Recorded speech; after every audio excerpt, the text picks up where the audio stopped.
நன்றி பரிசுத்த ஆவியானவரே, எங்களுடைய ஆவிக்குரிய கண்களை திறப்பதற்காக நன்றி.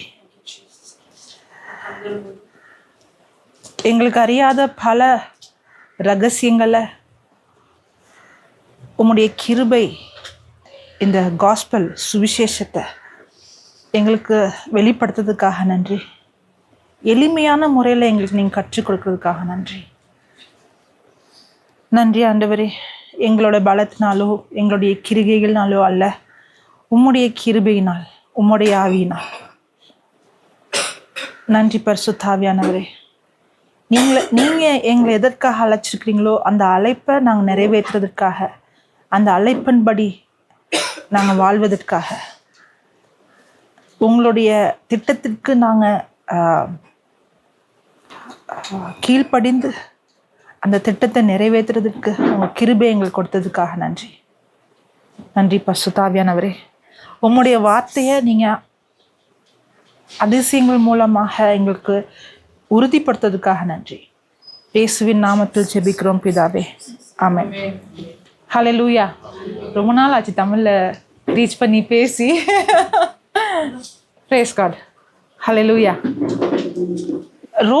ரோமர் புஸ்தகம் யார் எழுதுனா? பவுல் எழுதினார் இல்லையா? யாருக்கு எழுதினாரு? ரொம்ப ஈஸியான கொஸ்டின். யாருக்கு எழுதினாரு? ரோமர்களுக்கு எழுதினாரு.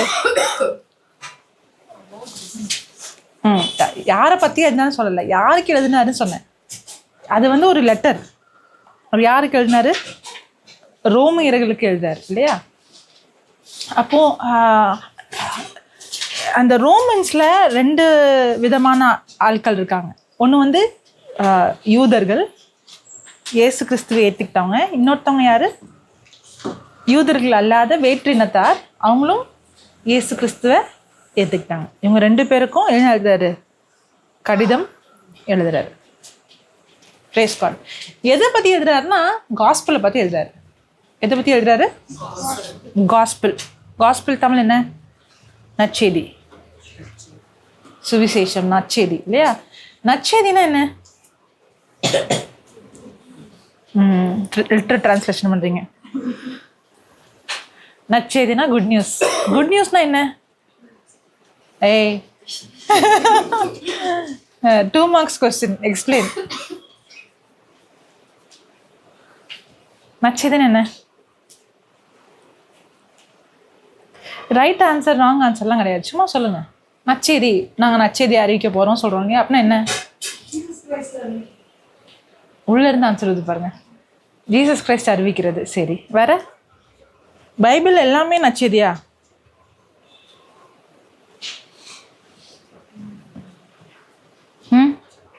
பைபிள் எல்லாமே நற்செய்தியா? நீ விபச்சாரம் பண்ணா கல்லால எரிஞ்சு கொள்ளணும்னு இருக்குது இல்லையா? பழைய ஏற்பாடுல கல்லுக்கு கல்பால், அது நற்செய்தியா?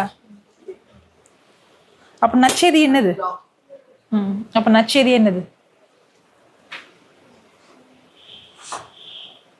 பவுல் என்ன சொல்றாரு அப்படின்னா, நான் இந்த நற்செய்தி அறிவிக்கிறேன் அப்படின்னு சொல்றாரு இல்லையா? அந்த நற்செய்தி என்னதுன்னா, தமிழ் எனக்கு தெரியல, வாசிக்கலாம்.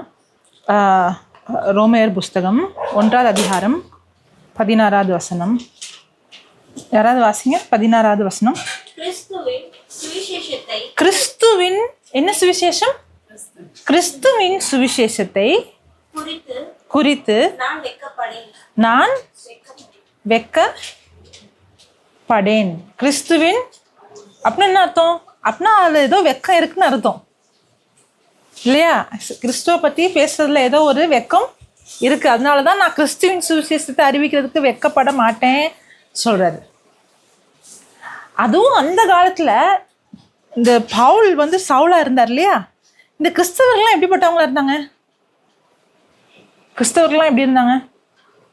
கிறிஸ்தவர்கள் எப்படி பார்த்தாங்க அப்படின்னா, இவங்கெல்லாம் நிறைய பேர் படிக்காதவங்க, இவங்கெல்லாம் பாவிங்க இப்படிதான் சொல்லுவாங்கல்ல. கிறிஸ்துவோட சுத்துறவங்களாம் யாரு? இவங்கெல்லாம் பாவிங்க, இவங்கெல்லாம் கடவுளுடைய அந்த நியாய பிரமாணத்தை எதிர்த்து வரவங்க, இவங்கெல்லாம் நியாய பிரமாணத்தின்படி வாழாதவங்க, ஏசு கிறிஸ்து பாவிங்களோட இல்லையா?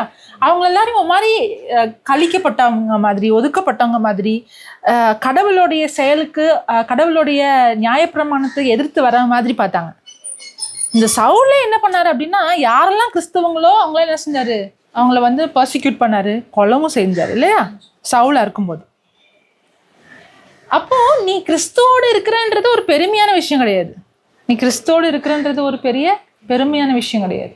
அதனாலதான் அவர் என்ன சொல்றாரு, நான் இந்த சுவிசேஷத்தை அறிவிக்கிறதுக்கு என்ன பண்ணல, நான் வெக்கப்படல. ஏன் வெக்கப்படல? வாசிங்க திரும்பி, அதுல இருந்து வாசிங்க, 16 இருந்து வாசிங்க. கிறிஸ்துவின் சுவிசேஷத்தை குறித்து நான் வெக்கப்படேன். முன்பு யூதரிலும் பின்பு கிரேக்கரிலும் விசுவாசிக்கிறவன் எவனும் அவனுக்கு ரட்சிப்பு உண்டாவதற்கு அது எது தேவபலனா இருக்கிறதா? எது? சுவிசேஷம் தான் ஒருத்தவங்க ரட்சிப்பு பெறதுக்கு தேவ பலனா இருக்குது. அப்போ சுவிசேஷம் இல்லைன்னா என்ன இல்லை? ரட்சிப்பு இல்லை. அந்த வார்த்தை ரட்சிப்பு இங்கிலீஷ்ல சால்வேஷன். ரட்சிப்புன்னா என்னது? நீங்க ரட்சிப்பு அடைஞ்சிட்டீங்களான்னு கேட்பாங்க தெரியுமா? கேட்பீங்க தானே? அப்படின்னா என்னது?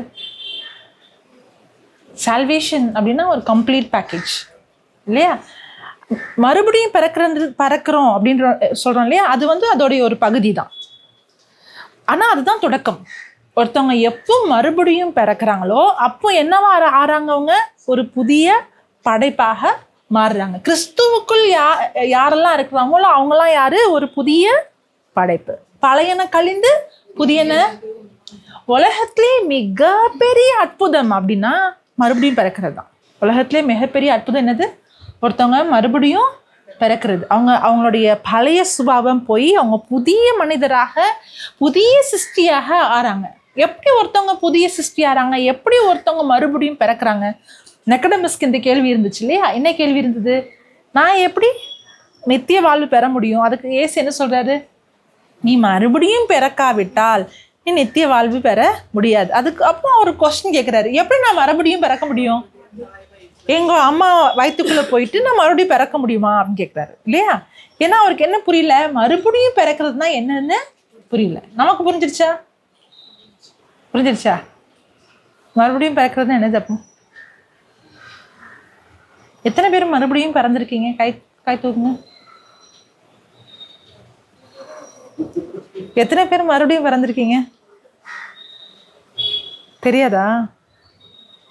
இங்கிலீஷ்ல கேட்டா புரியுமோ? How many of you are born again? கை தூக்குங்க. இங்கிலீஷ்ல கேட்டோடனே கை மேலே போகுது. தமிழ்ல அதாவது தமிழ்ல வேற மாதிரி இருக்கு மீனிங், இங்கிலீஷ்ல வேற மாதிரி இருக்கோ? எத்தனை பேர் மறுபடியும் பிறந்திருக்கீங்க? கை தூக்குங்க. நீங்க மறுபடியும் பிறக்கலையா? இப்ப நான் கேட்டேன்னு கை தூக்குறீங்க. சரி, எப்படி மறுபடியும் பிறந்தீங்க? அதுதானே இந்த கேள்வி கேட்பீங்கன்றதுனால கை தூக்கல. எப்படி மறுபடியும் பிறந்தீங்க? பேசிக்ஸ் இதெல்லாம். எப்படி மறுபடியும் பிறந்தீங்க? மறுபடியும் பிறந்திருக்கீங்களா இல்லையா? பிறந்திருக்கீங்க தானே? எப்படி பிறந்தீங்க? மாதிரி இருக்குது. எப்படி?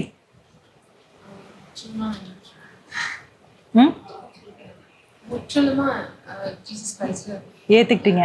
எப்ப ஏத்துக்கிட்டீங்க? உங்களுடைய சாட்சியை கேக்குறேன். எப்ப ஏத்துக்கிட்டீங்க? இந்த வருஷம் தானா? இல்ல தப்பெல்லாம் இல்ல, ஆனாலும் எனக்கு நிஜமாவா பரவாயில்லையே அப்படின்னு தோணுது. ஓகே, இந்த வருஷம் தான் ஏத்துக்கிட்டீங்க முழுமையா? எப்போ என்ன நடந்துச்சு ஏத்துக்கிறதுக்கு? சத்தியத்தை வந்து அதிகமா பைபிள் படிக்க மாட்டேன். ஜஸ்ட் கண்ணு மூடி ப்ரே பண்ணிட்டு அப்படியே சும்மா இருந்திருக்கேன். அப்போ சத்தியத்தை நான் பைபிள் படிச்சு அந்த பைபிளை படிக்கிறதுக்கான ஆர்வம் எப்படி வந்துச்சு? அவங்க கேட்கறதுனால வந்துச்சு.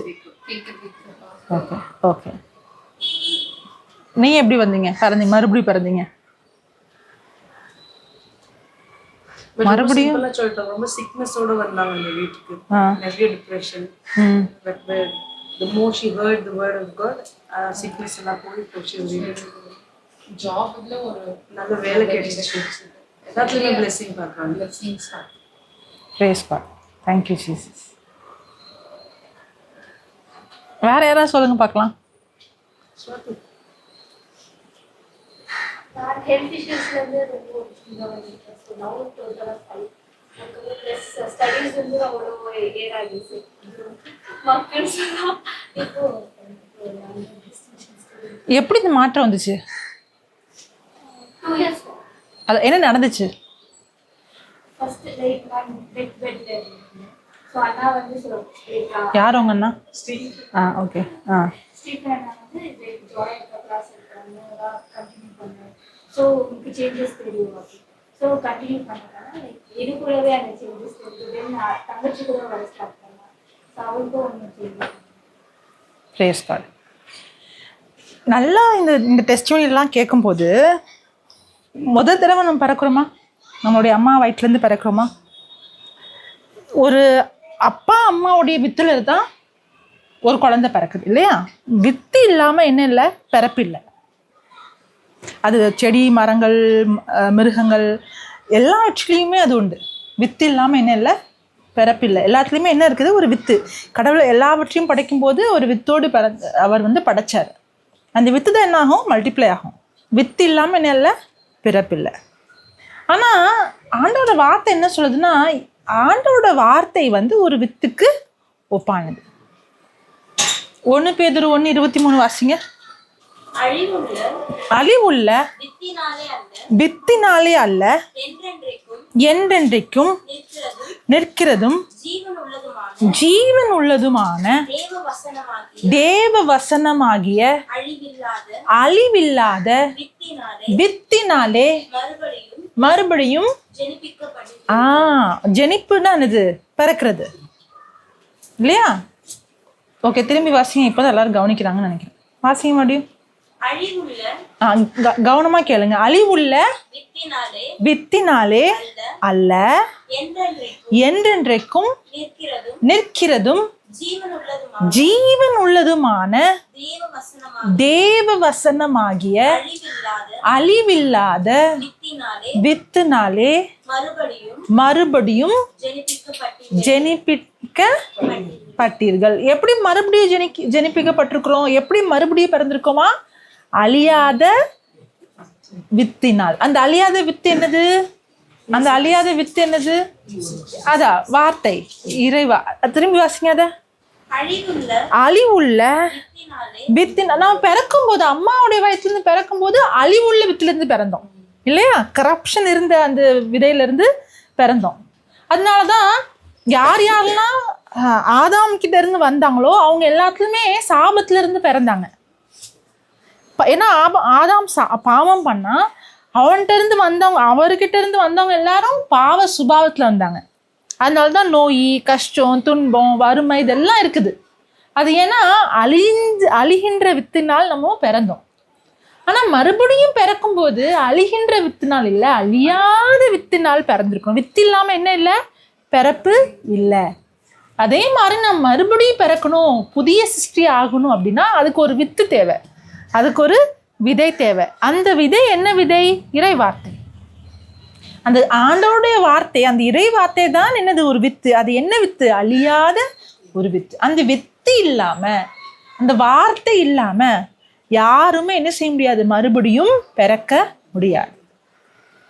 வாசிங்க. இப்போ அவங்க வாசிக்கிறது கவனமா கேளுங்க, வாசிங்க. அழிவுள்ள வித்தினாலே அல்ல, என்றென்றைக்கும் நிற்கிறதும் ஜீவன் உள்ளதும். இந்த வித்துக்கு என்ன இருக்குது? என்றென்றைக்கும் நித்தியமானது, அழியாதது, ஜீவன் உள்ளது, தேவ வசனமாகிய. இந்த வித்து என்னது? தேவனுடைய வசனமாகிய அழிவில்லாத வித்தினாலே மறுபடியும் ஜெனிப்பிக்கப்பட்டிருக்கிறோம். பவுல் என்ன சொல்றாருன்னா, இந்த சுவிசேஷத்தை அறிவிக்கிறதுக்கு எனக்கு வெக்கம் இல்லை. ஏன்னா இந்த சுவிசேஷத்துல தான் தேவ பலன் இருக்கான். எதுக்கு? ரட்சிப்பு பெறதுக்கான தேவ பலன் எதுல இருக்குதான்? இந்த சுவிசேஷத்துல தான் இருக்குதான்.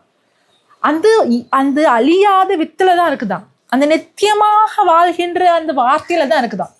நிறைய நேரங்களில் என்கிட்ட கேள்வி கேட்பாங்க, எப்படி போய் ஒருத்தவங்கள்ட்ட போய் நம்ப வைக்கிறது, எப்படி போய் ஒருத்தவங்கள்ட்ட போய் ப்ரீச் பண்ணுறது, ஒருவேளை அவங்க நம்பலைன்னா, ஒருவேளை அவங்க ஏற்றுக்கலன்னா, ஒருவேளை அவங்க வந்து இதெல்லாம் முட்டாள்தனம் சொல்லிட்டாங்கன்னா அப்படின்னு நிறைய பேர் யோசிப்போம்ல, எப்படி இன்னொருத்தவங்கக்கிட்ட போய் சொல்லணும் அப்படின்னு சொல்லி. நான் பர்சனலாக ஒரே ஒரு சாட்சி சொல்கிறேன். நான் முதல்ல ஸ்ரீலங்கா போகிறேன். முதல்ல ஆக்சுவலாக வெளிநாட்டுக்கு போகிறேன். அப்போது அங்கே ஒரு டாக்டர், அந்த டாக்டர் வந்து, நாங்கள் உங்கள் டீச்சிங்லாம் உங்கள் டீச்சிங்லாம் அப்போ அவ்வளோவா டீச்சிங்லாம் வரல, உங்கள் டெஸ்டிமனி நான் கேட்டிருக்கிறேன். ஹாஸ்பிட்டலுக்குள்ளே நான் வந்து சின்னதாக பைபிள் கிளாஸ் நடத்துகிறேன் டாக்டர்ஸ்க்கெலாம், என் ஃப்ரெண்ட்ஸ்க்கெலாம். நான் வந்து அவங்களெலாம் இன்வைட் பண்ணுறேன், நீங்கள் வந்து ஷேர் பண்ணுவீங்களான்னு கேட்டாங்க. ஓகே அப்படி சொல்லிட்டேன். அப்போது டேட் சொல்லிட்டாங்க, இத்தனாம் தேதி நான் வந்து உங்களை வந்து பிக்கப் பண்ணி கூப்பிட்டு போகிறேன் ஹாஸ்பிட்டலுக்கு. இது என்ன ஹாஸ்பிட்டல்னா கவர்மெண்ட் ஹாஸ்பிட்டல், ஸ்ரீலங்காலே ஒரு பெரிய கவர்மெண்ட் ஹாஸ்பிட்டல். அப்போது ராகமா ஹாஸ்பிட்டல் சொல்லுவாங்க அந்த ஹாஸ்பிட்டலில். சரி ஓகே நான் வரேன் அப்படின்னு சொல்லிட்டேன். வந்து என்னை காரில் கூட்டிகிட்டு போயிட்டோம். ஆன் த வேல என்கிட்ட கேட்குறாங்க, நீங்கள் என்ன ப்ரிப்பேர் பண்ணியிருக்கீங்க? ஏன்னா உங்களுக்கு டைம் 45 மினிட்ஸ்லேருந்து 1 hour மட்டும்தான், அவ்வளோதான் டைம். ஏன்னா இவங்க எல்லாம் பிஸி டாக்டர்ஸ், அதில் நிறைய பேர் வந்து ஹெட் ஆஃப் த டிபார்ட்மெண்ட். அதனால் அவங்கவுங்க ஒர்க்குக்கு போகணும். நான் எப்படியோ கஷ்டப்பட்டு இந்த 1 hour வாங்கியிருக்கிறேன், நீங்கள் என்ன ப்ரிப்பேர் பண்ணியிருக்கீங்கன்னு கேட்டாங்க. நான் சொன்னேன், நான் ப்ரிப்பேர் பண்ணலையே அப்படின்னேன். உடனே நல்ல வேளை அவங்க வாய் திறந்து ஓப்பனாக சொல்லலை. அப்புறமா எனக்கு லேட்டாக சொன்னாங்க. மனசில் நினச்சாங்களாம், ஐயோ இவங்கெல்லாம் எப்படிப்பட்டவங்கன்னு இவளுக்கு தெரியாது, அவங்கெல்லாம் ஏதாவது கேள்வி கேட்டால் எப்படி சமாளிப்பா, ரொம்ப இன்டலெக்டாக கேள்வி கேட்டாங்கன்னா இந்த பொண்ணு எப்படி சமாளிக்க முடியும். இது நடந்து எப்போ தெரியுமா? 2017 2017 நடந்த விஷயம் நான் சொல்கிறது. இந்த பொண்ணு எப்படி சமாளிப்பாங்க, அவங்க இவளுக்கு தெரியாது அவங்கெல்லாம் எவ்வளோ ஸ்ட்ராங். அதில் வேற அங்கே இருக்கிறவங்களுக்குலாம் என் வயசும் அவங்க எக்ஸ்பீரியன்ஸும் ஒன்று. எல்லாம் நிறைய பேர் ரிட்டையர் அந்த இதுக்கு வந்தவங்க. அப்போ இவங்க வந்து இவங்களுக்கு பயம் வந்துடுச்சு, நான் எதுவும் ப்ரிப்பேர் பண்ணலன்னு சொன்னோன்னே இந்த பொண்ணு ப்ரிப்பேர் பண்ணாமல் வருதுன்னு சொல்கிறாங்களே, இவங்க என்ன எப்படி சமாளிக்க போகிறாங்க, எப்படி ஹேண்டில் பண்ணுவாங்க அப்படின்னு அவங்களுக்கு பயம் வந்துச்சு. ஒருவேளை அவங்க சொல்லியிருந்தாங்கன்னா எனக்கும் பயம் வந்திருக்கும். நல்ல வேலை சொல்லலை. நான் எப்பவுமே எங்கேயாவது இப்போ நீங்கள் இங்கே வந்த மாதிரி எங்கேயாவது ப்ரேயர் மீட்டிங் போய் ப்ரீச் பண்ணுற மாதிரி நான் போனேன். என் மைண்டில் வந்து இவங்க யார், இவங்களுக்கு ஸ்பெஷலாக ஏதாவது பேசணுமா, இவங்களுக்கு வித்தியாசமாக ஏதாவது சொல்லணுமா அப்படிலாம் ஒன்றும் இல்லை. நான் அதுவும் 45 மினிட்ஸ் தான் கொடுத்துருக்காங்க. அந்த 45 மினிட்ஸில் என்ன பண்ண முடியும்? சாட்சி தான் ஷேர் பண்ண முடியும். சரி நாங்கள் போயாச்சு. போனால் கொஞ்சம் ஒரு 15-20 டாக்டர்ஸ் இருந்திருப்பாங்க. நான் ஆரம்பித்தேன், என்னுடைய சாட்சியை சொல்ல ஆரம்பித்தேன். அவங்களுடைய முகத்தெல்லாம் பார்த்தீங்கன்னா யாரும் தலையெல்லாம் ஆட்டலை. எல்லாம் நீ என்ன கதை சொல்கிற இல்லையா, நீ என்ன கதை சொல்கிற, இதெல்லாம் நம்புற மாதிரி இருக்குதா என்ற மாதிரி ஒரு பார்வை பார்த்தாங்க நிறைய பேர். அதில் ஒரு 2-3 பேர் வந்து ரொம்ப தலையாட்டினாங்க, ரொம்ப பிலீவ் பண்ணாங்க, ஆர்வமாக இருந்தாங்க. அப்போது அட்லீஸ்ட் கொஞ்சம் எனக்கு என்கரேஜிங்காக இருந்தது, ஒரு 2-3 பேராவது ஒத்துக்கிறாங்களே அப்படின்னு சொல்லி. ப்ரீச்சிங்லாம் பண்ணி முடிச்ச உடனே ஃபர்ஸ்ட் ரோவில் இந்த மாதிரி உட்காந்துருக்காருல, அந்த மாதிரி ஒரு டாக்டர் உட்காந்துருந்தாங்க. எனக்கு தெரியாது, அவங்க எல்லாருக்குமே தெரியும் அவங்க பயங்கர ஸ்ட்ரிக்டான அவங்க ப்ரொஃபஷனில் ஷீ இஸ் வெரி குட். அவங்க 2 வருஷத்தில் ரிட்டையர் ஆக போகிறாங்க. அவங்க எப்படி சொல்கிறது, அவங்க எப்படிப்பட்டவங்கன்னு எல்லாருக்குமே தெரியும். அப்போ கடைசியில் அந்த 10 மினிட்ஸில் வந்து ஓகே ப்ரீச்சிங்னா கண்டிப்பாக கன்ஃபர்மேஷன் இருக்கணும்ல, நான் ப்ரீச் பண்ணுவேன், ஆனால் அந்த ப்ரீச்சிங்கை ஹோலி ஸ்பிரிட் கன்ஃபார்ம் பண்ணணும் இல்லையா, யாருக்கா ஏதாவது வழி இருக்கா அப்படின்னு கேட்டேன். இவங்க எல்லாம் ஃபர்ஸ்ட் ரோல உட்காந்துருக்காங்க. எனக்கு முட்டு வலி இருக்கு. 2 daysல அவங்களுக்கு சர்ஜரி. அந்த சர்ஜரி பண்றது யாரு? அவங்க கூட இருக்கிற இன்னொரு டாக்டரே அவங்களுக்கு சர்ஜரி பண்றாங்க. எதுல? அவங்களுடைய முட்டுல. ஸோ டாக்டருக்கு சர்ஜரி, அவங்களுடைய கொலிகே என்ன பண்ண போறாங்க? அவங்களுக்கு சர்ஜரி பண்ண போறாங்க, நீ ரீப்ளேஸ்மெண்ட் பண்ண போறாங்க. அப்போ இவங்க எனக்கு வலி இருக்குன்னு ஏன் தெரியுமா சொன்னாங்க? இது நல்ல வேலை, இதெல்லாம் அதுக்கப்புறமா சொன்னாங்க. முதல்ல சொல்லியிருந்தாங்கன்னா இது என்னதான் பண்றான்னு பார்க்கலாமேன்றதுக்காக சொல்லியிருக்காங்க.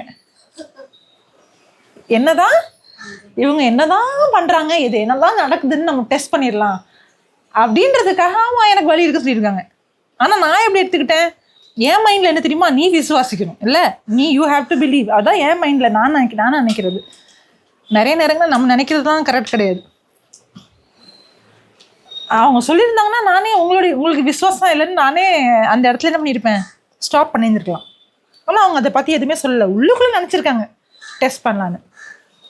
அப்போ இன்னும் 2 டாக்டர் ரொம்ப கவனமாக கேட்டுட்டு இருந்தாங்க தெரியுமா, ரொம்ப ஆர்வமா. ஆமாம் ஆமாம், அவங்கள பார்த்தாலே தெரிஞ்சது தே ஆல்ரெடி பிலீவ், இதே வார்த்தையை நம்புறாங்கன்னு ஏற்கனவே நல்லா தெரிஞ்சிச்சு. அவங்க 2 பேரில் ஒருத்தவங்க கூப்பிட்டு இந்த மலைக்கிட்ட பேசினா அந்த மலை என்ன செய்யணும்? அந்த கீழ்படியணும் இல்லையா? நீ இருதயத்தில் ஐயம் இல்லாமல் இந்த மலை, அப்போ இந்த மலைக்கிட்ட பேசுனா நீ இந்த முட்டுக்கிட்டே என்ன செய்ய முடியும்? பேச முடியும். இதில் என்னன்னா, நான் அவங்க கிட்ட சொல்றது அவங்க ரிப்பீட் பண்றாங்க. முட்டு, ஜாயின்ஸ், நர்வ்ஸ், டெண்டன்ஸ், லிகமெண்ட்ஸ். அது வேற நான் யோசிச்சேன், நான் தப்பா தான் சொல்றேன். நான் ஒன்றும் பர்ஃபெக்டாக நான் ஒன்றும் மெடிசன் படிக்கலையே, கண்டிப்பாக தப்பு அங்கங்கே இருக்கலாம் இல்லையா? ஆனால் நான் சொன்னது அப்படியே ரிப்பீட் பண்ணாங்க. ரிப்பீட் பண்ணோடனே அந்த டாக்டர் கிட்ட கேட்டேன், செக் பண்ணுங்க அப்படின்னு கேட்டேன். அவங்க செக் பண்ணிட்டு என்னால் நம்பவே முடியலையே அப்படின்னாங்க. நான் அப்படின்னா என்ன அர்த்தம்? இல்லை வலி போயிடுச்சு. அந்த நேரத்தில் என்ன நினச்சிருக்காங்கன்னா, ஏன்னா அவங்க பெயின்லேயே பெயின் வலியை பற்றி அவங்க எக்ஸ்பர்ட்டா. ஸோ பிரெயினில் ஒரு இடத்துல ட்ரிகர் ஆச்சுன்னா டெம்பரரியாக வலி இல்லாத மாதிரி ஒரு ஃபீலிங் இருக்குமா. அப்போ அவங்க என்ன நினச்சிட்டாங்கன்னா, நான் சைக்கலாஜிக்கலாக அந்த பிரெயினில் அந்த பாட்டை ட்ரிகர் பண்ணிட்டேன், அதனால டெம்பரரியாக அவங்களுக்கு வலி இல்லை நமக்கு. ஆமாம், வலி போயிடுச்சு, ஆண்டவர் என்ன குணப்படுத்துறாருன்னு யோசிக்காம, எனக்கு ஏதோ பிரெயினில் என்னமோ இந்த பொண்ணு சைக்கலாஜிக்கலாக இது ட்ரிகர் பண்ணிட்டு, அதனால எனக்கு வலி இல்லாத மாதிரி தோணுது. ஆனால் அது அவங்க நினைக்கிறது உண்மையாக இருந்தால் அது ஒன்லி ஃபார் அ மூமெண்ட் தான், கொஞ்ச நேரம் தான். கொஞ்ச நேரத்துக்கு அப்புறம் அந்த வலி திரும்பி வந்துடும். ஆனால் இவங்க எனக்கு நம்பவே முடியல, எனக்கு வலி போயிடுச்சுன்னு சொல்கிறாங்களே, இவங்க வாயிலேருந்து வர வார்த்தை மற்றவங்களுக்கு எப்படி இருக்கும்? இவங்களே சொல்கிறாங்களா இல்லையா? இவங்களே சொல்கிறாங்களான்னு அதுக்கப்புறம் அந்த ரூமில் அந்த அட்மாஸ்பியரே என்ன ஆயிடுச்சு? மாறிடுச்சு. இதுவரை கதை சொல்கிறான்றதுலேருந்து இது கதை இல்லை, இதில் என்ன இருக்குது? உண்மை இருக்குது. அப்படியா, இந்த டாக்டர் வலி போயிடுச்சுன்னு சொல்கிறாங்களா? இவங்க அப்படி சொல்ல மாட்டாங்களே. இவங்கள மாதிரி அவங்கள்ட்ட அப்ரோச் பண்ணால் டாக்டர்ஸே பயப்படுவாங்க. அந்த மாதிரி அந்த பர்சன் இவங்களே சொல்கிறாங்களா அப்படின்னு அந்த ரூமில் அட்மாஸ்பியரே மாறிடுச்சு. மீட்டிங்லாம் முடிஞ்சதுக்கப்புறம் அடுத்த நாள் என்னை கூட்டு போனாங்க இல்லையா டாக்டர், அவங்க பேர் டாக்டர் நிமாஷா. அந்த டாக்டர் இந்த டாக்டர் பற்றி சொல்கிறாங்க. என்ன சொல்கிறாங்கன்னா, அவங்க வீட்டுக்கு போய் 24 hours வெயிட் பண்ணாங்களாம். எதுக்கு வெயிட் பண்ணாங்களாம்? அந்த பிரெயின் நார்மலாகி திரும்பி பெயின் வர்றதுக்காக வெயிட் பண்ணாங்களாம். அந்த 24 hours அந்த பெயின் ரிட்டர்ன் ஆகாததுனால ஒரு மெசேஜ் அனுப்புகிறாங்க டாக்டர் நிமாஷாக்கு, really God heal me, praise God. அதுக்கு அந்த டைமில் இருந்து நான் எப்பெல்லாம் ஸ்ரீலங்கா நான் எப்பெல்லாம் ஸ்ரீலங்கா போகிறேனோ அப்போல்லாம் டாக்டர்ஸ் அசோசியேஷனுக்கு எனக்கு கூப்பிடுவாங்க. எது கூப்பிடுவாங்க? ப்ரீச் பண்ணுறது. ஏதோ டாக்டர் கிளினிக்கில் இருக்கும், அப்படி இல்லாட்டினா ஹாஸ்பிட்டலில் இருக்கும், இல்லாட்டினா டாக்டர்ஸோட பேஷண்ட்ஸ் வீட்டில் இருக்கும். இப்போது நான் எதனால் இந்த டெஸ்டிமனி ஷேர் பண்ணேன் அப்படின்னா, நிறைய நேரங்களில் நம்ம இன்னொருத்தவங்களை பார்த்துட்டு ஓகே இவங்க நம்ப மாட்டாங்க, இவங்கக்கிட்ட நம்மளால் பேச முடியாது, இவங்கக்கிட்ட நம்மளால் ப்ரீச் பண்ண முடியாது அப்படின்னு சொல்லிட்டு சுவிசேஷத்தை அறிவிக்காமல் விட்டுருவோம். ஆனால் அதில் ஒரு பேலன்ஸ் இருக்குது. நான் போய் எல்லாருக்கிட்டையும் பேச மாட்டேன். சில நேரங்கள் எனக்கு குற்றநூலாம் வந்திருக்குது. நான் அந்த ஸ்ட்ரீட் ப்ரீச்சர்ஸ்லாம் சில வீடியோலாம் பார்ப்பேன். ரோட்டில் போய் ஸ்ட்ரீட்டில் போய் ஆர்கியூ பண்ணுவாங்க, டிபேட் பண்ணுவாங்க. நீ என்ன கொஸ்டின் கேளுன்னு சொல்லி டிபேட் பண்ணுவாங்க. அதுக்கப்புறம் கடைசியில் அந்த அந்த ஆத்மாவை இது பண்ணி அந்த பர்சனை பார்ன் அகெயின் ஆயிடுவாங்க. நிறைய நேரங்கள்லாம் ஆவாங்க, நிறைய நேரங்கள்லாம் ஆகவும் மாட்டாங்க. அப்படி பார்க்கும்போது எனக்கு குற்றுணர்வு வரும். ஐயோ, நம்ம எத்தனையோ தடவை பஸ்ஸில் போயிருக்கோம், ட்ரெயினில் போயிருக்கோம், நம்ம எல்லாருக்கிட்டையுமே சொல்லலையே. வந்திருக்க அந்த மாதிரி யாருக்காது வந்திருக்கா? உங்களுக்கு வந்திருக்கா? உங்களுக்கு வரல. ஆனால் அதுக்கப்புறம் தான் நான் தெரிஞ்சுக்கிட்டேன், என்னுடைய காலிங் வேற, ஒரு ஸ்ட்ரீட் ப்ரீச்சருடைய காலிங் வேலை. இப்போ அதே டாக்டரை ஒருவேளை பஸ் ஸ்டாண்டில் பார்த்தா எனக்கு பேச கஷ்டமாக இருந்திருக்குமா இருக்கும். ஆனால் அதே டாக்டரை எனக்கு டாக்டர்ஸை ப்ரீச்சிங் சொல்ல எனக்கு டீச்சிங்னு எனக்கு கொடுத்தா எனக்கு கஷ்டமாக தான் இருக்காது. நீங்கள் யாருன்னே கண்டுக்க மாட்டேன். I will not even father who you are. I am very confident about the teaching. அது இதான் வார்த்தை சொல்லுதுன்னு நான் அடித்து பேசுவேன். நீங்கள் நம்புறீங்க நம்பல, நான் சொன்னேன் அவங்க மூஞ்சில் எப்படி இருந்துச்சு, என்னமோ கதை சொல்கிறா, ஐ டோன்ட் கேர். இந்த நம்பிக்கை யார் மேலே இருக்குது அப்படின்னா, எனக்கு நிறைய பவர் இருக்கணும், இல்லாட்டினா நான் ரொம்ப ஹோலியாக வாழ்ந்தனும், இல்லை நான் பெரிய பரிசுத்தவான் இருந்தனாலேயோ, இல்லாட்டினா நான் நிறைய நாள் ஃபாஸ்டிங் பண்ணணும் கிடையாது. அதனால தான் பவுல் சொல்கிறாரு, I am not ashamed of this gospel. இந்த சுவிசேஷத்தை பற்றி நான் வெக்கப்படலை. ஏன்னா this is the power of God. Tamil எப்படி இருக்குது, இதுதான் தேவனுடைய பலனாக இருக்குது. எது? இந்த சுவிசேஷம் தான் தேவனுடைய பலனாக இருக்குது. இந்த சுவிசேஷம் தான் தேவனுடைய பலன். அப்போ என்னுடைய நம்பிக்கை எதுல இருக்குன்னா, சுவிசேஷத்தின் மேல இருக்குது. அது யூத்தா இருக்கலாம், அது டாக்டர்ஸா இருக்கலாம், அது டீச்சர்ஸா இருக்கலாம், அது லாயர்ஸா இருக்கலாம். நான் ஸ்ரீலங்காவுக்கு போகும்போது ஒரு நாள் டாக்டர்ஸு, இன்னொரு நாள் லாயர்ஸ், இன்னொரு நாள் ட்ரக் அடிக்ட்ஸ்க்கு போய் எனக்கு செஷன் நடக்கும். ஆனால் நான் ப்ரீச் பண்ணுற வேர்டு என்னது? சேம் வேர்டு தான். அங்கே லாயர்ஸும் மனம் மாறுறதை பார்க்குறேன், அங்கே டாக்டர்ஸும் மனம் மாறுறதை பார்க்குறேன், அந்த ட்ரக் டீலர்ஸும் மனம் மாறுறதை பார்க்குறேன். இப்படி பார்க்குறேன். எது எது அந்த மனமாற்றத்தை கொண்டு வருது? சுவிசேஷம். என்னுடைய வேலை என்ன தெரியுமா? அந்த சுவிசேஷ நற்செய்தியை, இந்த கடவுளுடைய கிருபையை, இந்த நற்செய்தி என்ன தெரியுமா? Grace of God. The gospel of God is the grace of God. Acts 20:24. ஆகிலும் அவைகளில் ஒன்றையும் குறித்து கவலைப்படேன், என் பிராணனையும் நான் அருமையாக எண்ணேன், என் ஓட்டத்தை சந்தோஷத்தோட முடிக்கவும் தேவனுடைய கிருபையின் இந்த சுவிசேஷம் என்ன சுவிசேஷமா? கிருபையின் சுவிசேஷம். அது பவுல் என்ன சொல்றாரு? இந்த சுவிசேஷம் தேவ பலனாக இருக்குதுன்னு சொல்றாரு இல்லையா? ரோமேயர் என்ன சொல்றாரு? இந்த சுவிசேஷம், மறந்து போயிட்டீங்களா? ஓகே, இது இங்க கை வச்சுக்கோங்க.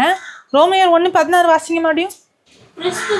கிறிஸ்துவின் சுவிசேஷத்தை குறித்து நான் வெட்கப்படேன், முன்பு யூதரிலும் பின்பு கிரேக்கரிலும் விசுவாசிக்கிற எவரும் அவனுக்கு ரட்சிப்பு உண்டாவதற்கு அது தேவ பலனாக இருக்கிறது. எது தேவ பலனாக இருக்கிறது? சுவிசேஷம் ஒருத்தவங்க ரட்சிப்பு பெறதுக்கு தேவ பலனாக இருக்கிறது. எப்படி சுவிசேஷம் ஒருத்தவங்க ரட்சிப்பதற்கு தேவ பலமாக இருக்கிறதோ, அதே மாதிரி அந்த சுவிசேஷம் என்ன சுவிசேஷமா? கிருபையின் சுவிசேஷமா. அப்போ பவுல் என்ன சொல்றாரு? இந்த சுவிசேஷத்தை குறித்து நான் வெட்கப்பட மாட்டேன், இந்த சுவிசேஷத்துக்கு பத்தி நான் அவமானப்பட மாட்டேன். ஏன்னா இந்த சுவிசேஷம் கிருபையின் சுவிசேஷம். இந்த சுவிசேஷம் தான் ஒருத்தவங்களுக்கு என்ன உண்டாக்கும்? ரட்சிப்பை உண்டாக்கும். அப்போ சுவிசேஷம் இல்லாம என்ன இல்லை? ரட்சிப்பு இல்லை. ஹல்லேலூயா. அப்ப நான் என்ன பண்ணணும்? நம்ம என்ன பண்ணணும்? இந்த சுவிசேஷத்தை அறிவிக்கணும், இந்த நற்செய்தியை அறிவிக்கணும். அவ்வளவுதான் நம்ம வேலை. நாங்க என்ன பண்ணேன்? அந்த 45 நிமிஷம் என்னுடைய வாழ்க்கையில இந்த கிருபை எப்படி மாற்றம் கொண்டு வந்துச்சுன்னு சுவிசேஷத்தை அறிவிச்சேன், என்னுடைய காஸ்பலை ஷேர் பண்ணேன். அந்த சுவிசேஷத்தை ஷேர் அந்த சுவிசேஷம் தான் என்னது, தேவ வல்லமையை வெளிப்படுத்தும். அந்த அந்த அந்த டாக்டர் வந்து தேவனுடைய வல்லமை ஏன் பார்த்தாங்க, ஏன்னா அங்க சுவிசேஷம் அறிவிக்கப்பட்டதுனால பார்த்தாங்க. நீங்க எப்படி மறுபடியும் பிறந்தீங்க, ஏன்னா ஒருத்தவங்க உங்ககிட்ட சுவிசேஷம் அறிவிச்சதுனால அது நீங்க எப்போ கேட்டீங்களோ அந்த சுவிசேஷமே அதை நம்புறதுக்கான பலத்தையும் கொடுக்குமா. கிருபையினாலே விசுவாசத்தை கொண்டு எப்படி ரட்சிக்கப்பட்டீங்களா? அப்படியா? வாசிங்க. கிருபையினாலே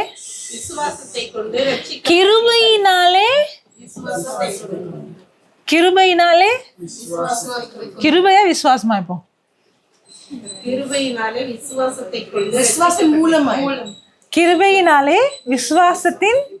விசுவாசத்தை கொண்டு ரட்சிக்கப்பட்டீர்கள். இது உங்களால் உண்டானதல்ல, இது தேவனால் உண்டான ஈவு. அப்புறம் ஒருவரும் பெருமை பாராட்டாதபடிக்கு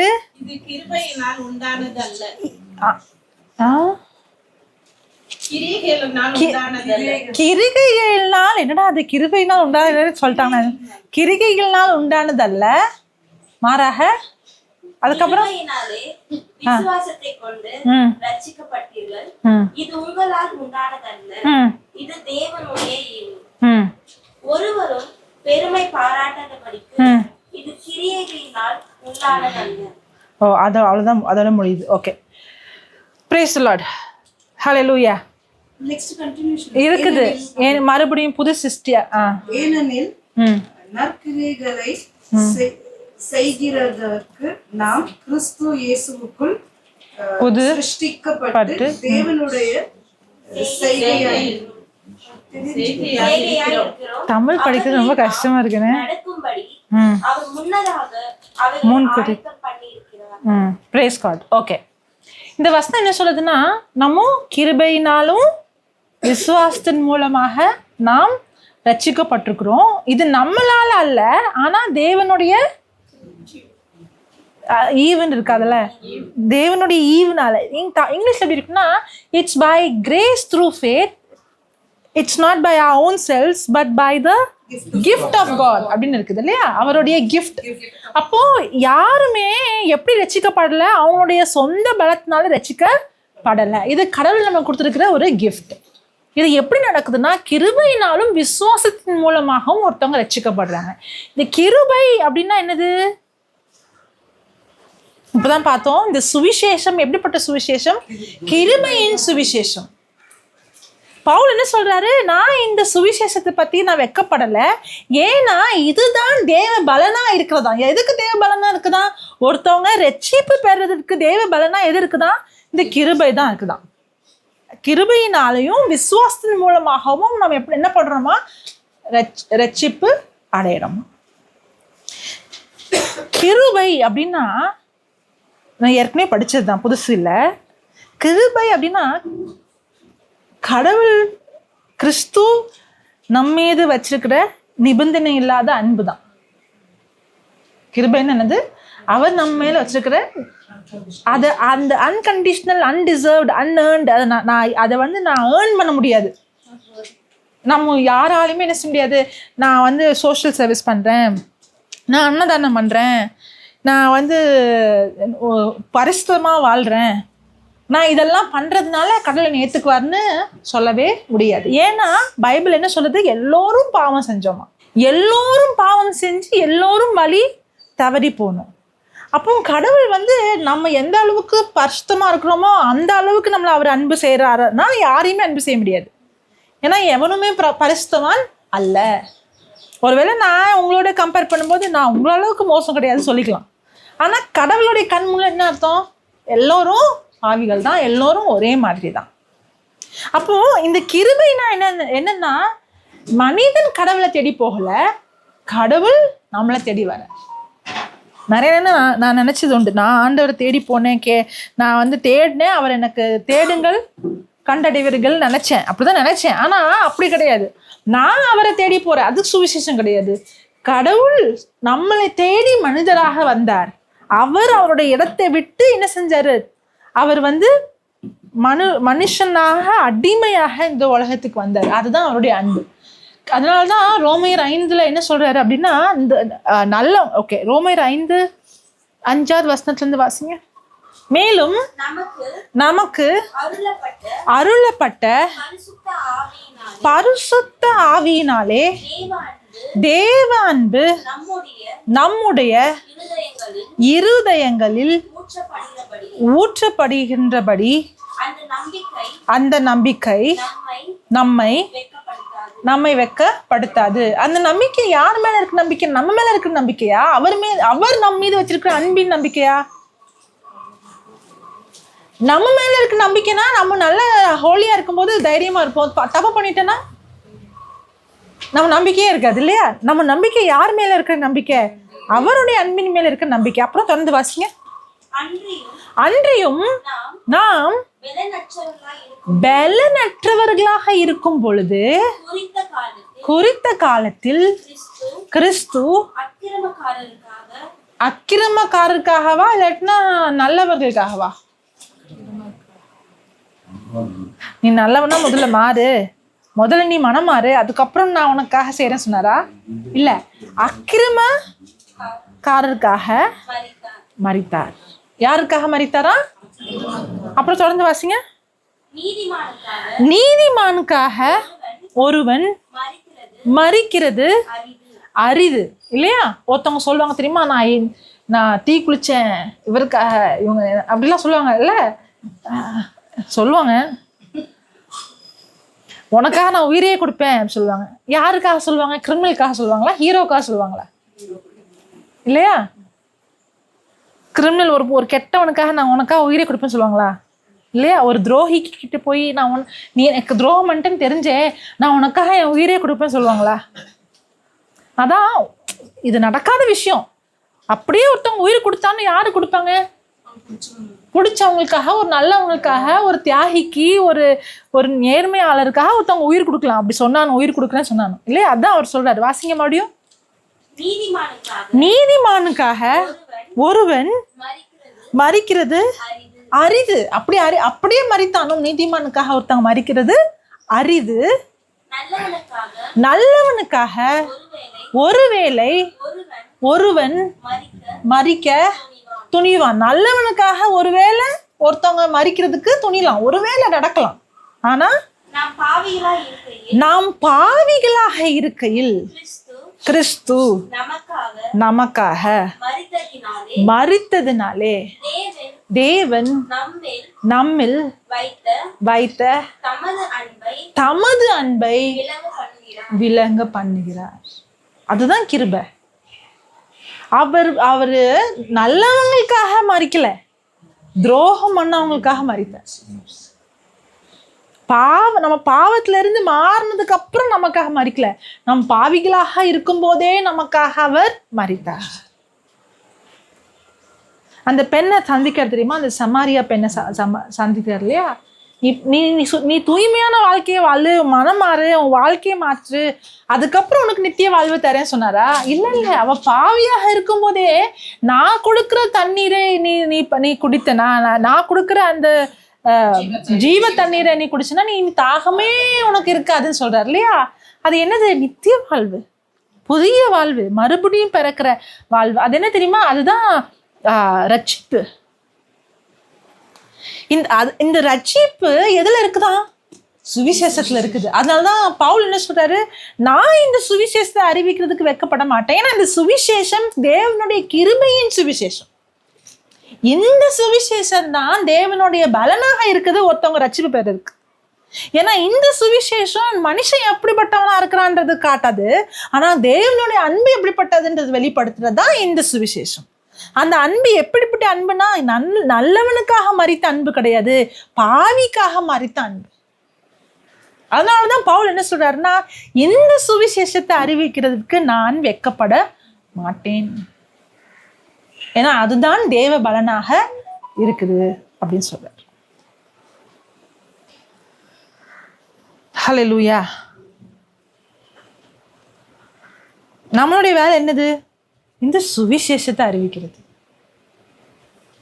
முதல்ல இந்த சுவிசேஷம் நம்மளை மாற்றணும். இந்த சுவிசேஷத்தை நம்ம புரிஞ்சுக்கணும். அந்த சுவிசேஷம் தான் தேவ பலனா இருக்குது. அந்த பலன் தான் நம்மளுடைய வாழ்க்கையில என்ன செய்ய மாற்றத்தை கொண்டு வரும்.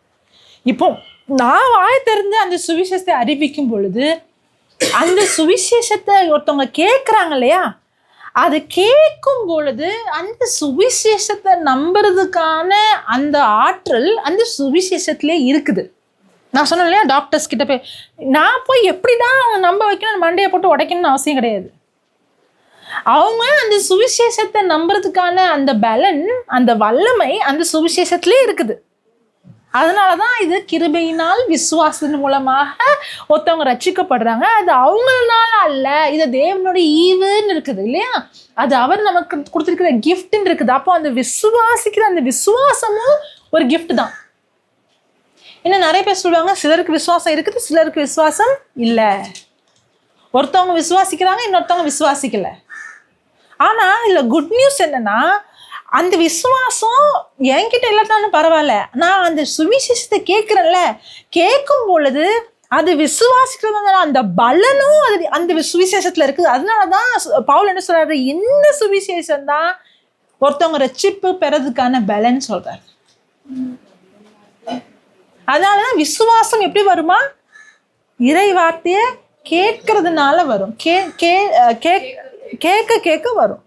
தமிழ்ல வந்து கொஞ்சம் வித்தியாசமா இருக்கும். ஆனா இங்கிலீஷ்ல எப்படி இருக்குன்னா, faith comes by hearing and hearing by the word of God.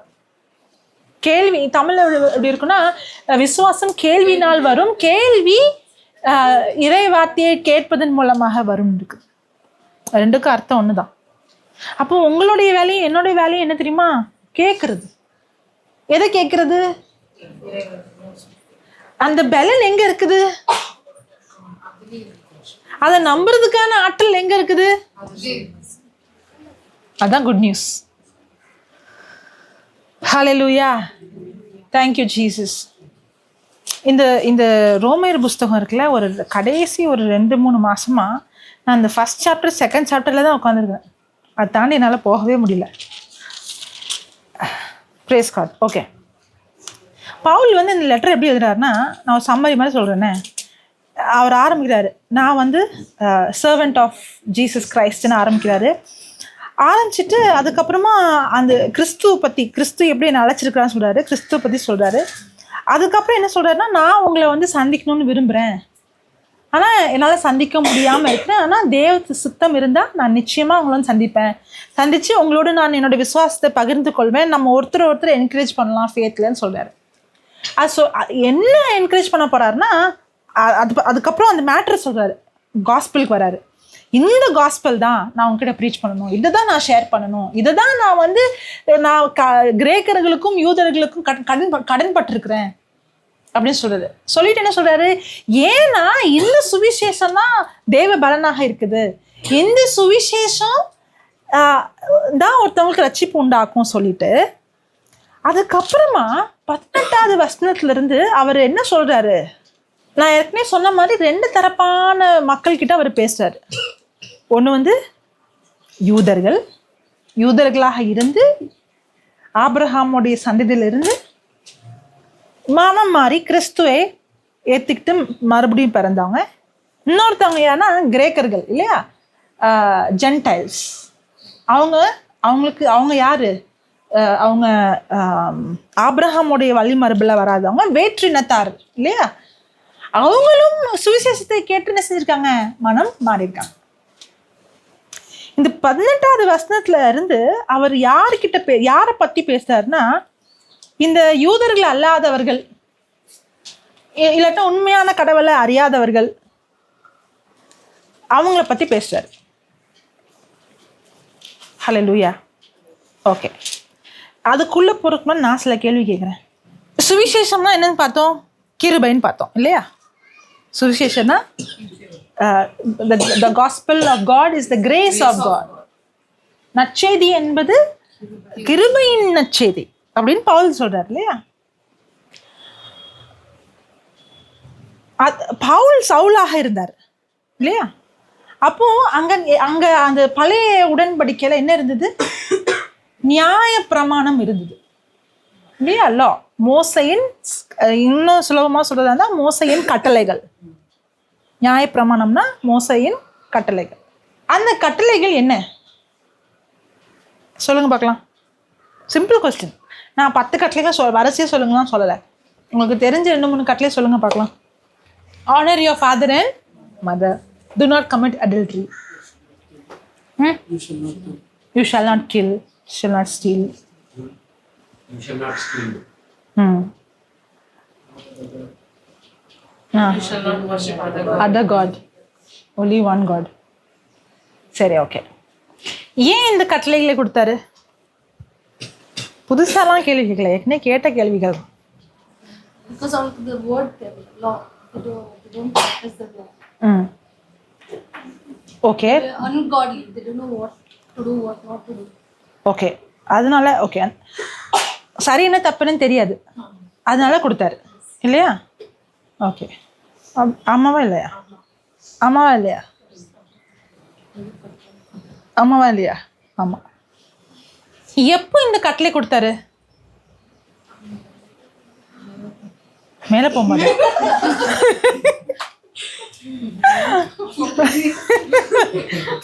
அவங்க சொன்னது எனக்கு புரிஞ்சிருச்சு, ஆனா இந்த கான்டெக்டே தெரியாது. அவங்க மேலே போகும்போதா? சீனாய் மலைகள்ல போகும்போது. சீனாய் மலையில யார் போனா?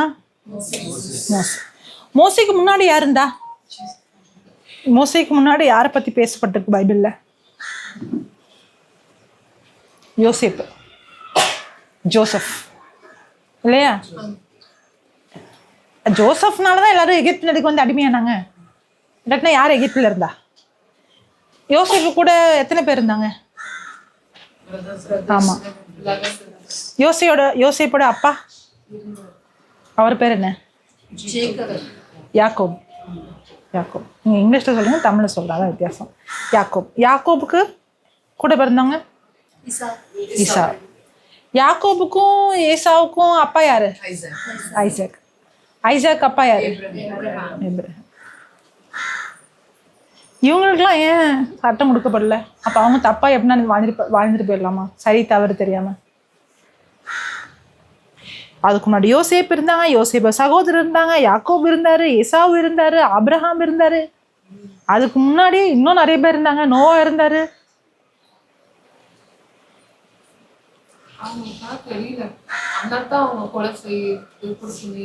யாரு? அப்ரஹாமா? அப்போ ஜோசப்புக்கு யார் சொன்னா?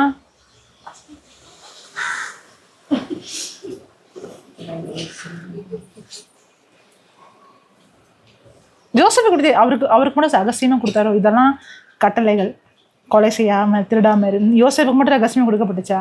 இல்லாட்டினா அது அதுக்கப்புறம் வந்துச்சா? மோசே காலத்துல தான் வந்துச்சு. இது சரி இது தவறுன்னு தெரிஞ்சுக்கணுன்றதுக்காக தான் கொடுத்தாரு இல்லையா? அப்போ ஏன் ஆதாமுக்கே கொடுத்துருக்க வேண்டியதுதானே? எதுக்கு அத்தனை வருஷம் கழிச்சு? ஆதாம் பிறந்து, கேன் பிறந்து, ஏபால் பிறந்து, அதுக்கப்புறம் ஈனோக் பிறந்து, நிறைய பேர் பிறந்தாங்க இல்லையா? நோவா பிறந்து, ஆபிரகாம், ஈசாக், இவங்க எல்லாம் பிறந்து.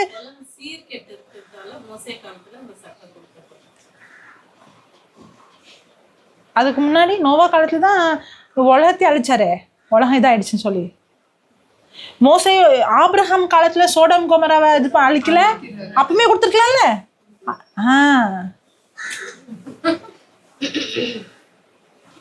நீ எனக்கு பதில் சொன்னா பதில் கேள்வி கேட்பேன். உங்களை மடக்கிறதுக்காக கிடையாது, யோசிக்க வைக்கிறதுக்காக, புரிகிறதுக்காக. இந்த கட்டளைய எல்லா உலகத்துல இருக்கிற எல்லாருக்கும் கொடுத்தாரா, இல்ல இஸ்ரேல் நாட்டு மக்களுக்கு மட்டும் கொடுத்தாரா? என்ன சொன்னீங்க? ஃபர்ஸ்ட் இஸ்ரேலுக்கு சொன்னீங்க. செகண்ட் யாரு கொடுத்தாரு? கொடுத்தாரா? என்ன என்ன வசனம் சொல்லுது? நியூ டெஸ்டமெண்ட்ல இருக்குதா என்ன? அப்ப யாரு கொடுத்தாரு? அப்ப மத்தவங்கலாம் எப்படினாலும் வாழ்ந்துட்டு போயிடலாம். நீங்களே சொல்லுங்க, டீச்சர் உங்க கிளாஸ்ல உங்ககிட்ட மட்டும் கூப்பிட்டு இது உனக்கு அசைன்மெண்ட் ரகசியமாக கொடுத்துட்டாங்க, ரகசியமாக உனக்கு மட்டும் கொடுத்துட்டாங்க. அடுத்த நாள் வந்து யாரெல்லாம் அசைன்மெண்ட் பண்ணலன்னு அடிக்கிறாங்க, சும்மா இருப்பீங்க?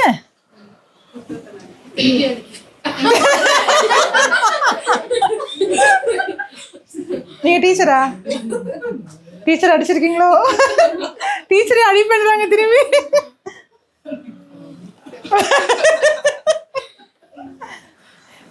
டீச்சர் கிட்ட அட்லீஸ்ட் கேள்வி, இது நியாயமா, நீங்க எனக்கு ஹோம்ஒர்க்கே கொடுக்கலையேன்னு சொல்வீங்களா இல்லையா? சொல்வீங்களா இல்லையா? இது இதெல்லாம் கொலை செய்யாமல் இருப்பாயாக, திருடாமல் இருப்பாயாக, உன்னுடைய பேரண்ட்ஸ், இதெல்லாம் யாரு கொடுத்தாரு? யாரு கொடுத்தாரு? மோசே கொடுத்தாரு. மோசை மூலமா யாரு கொடுத்தாரு? உலகம் ஃபுல்லா கொடுத்தாரா? அப்போ எப்படி உலகம் ஃபுல்லா இருக்கவங்க நீ கொலை செய்யக்கூடாது, பொய் சொல்லக்கூடாதுன்னு கேட்கலாம்? அப்போ அது அவங்களுக்கு மட்டும்தானே.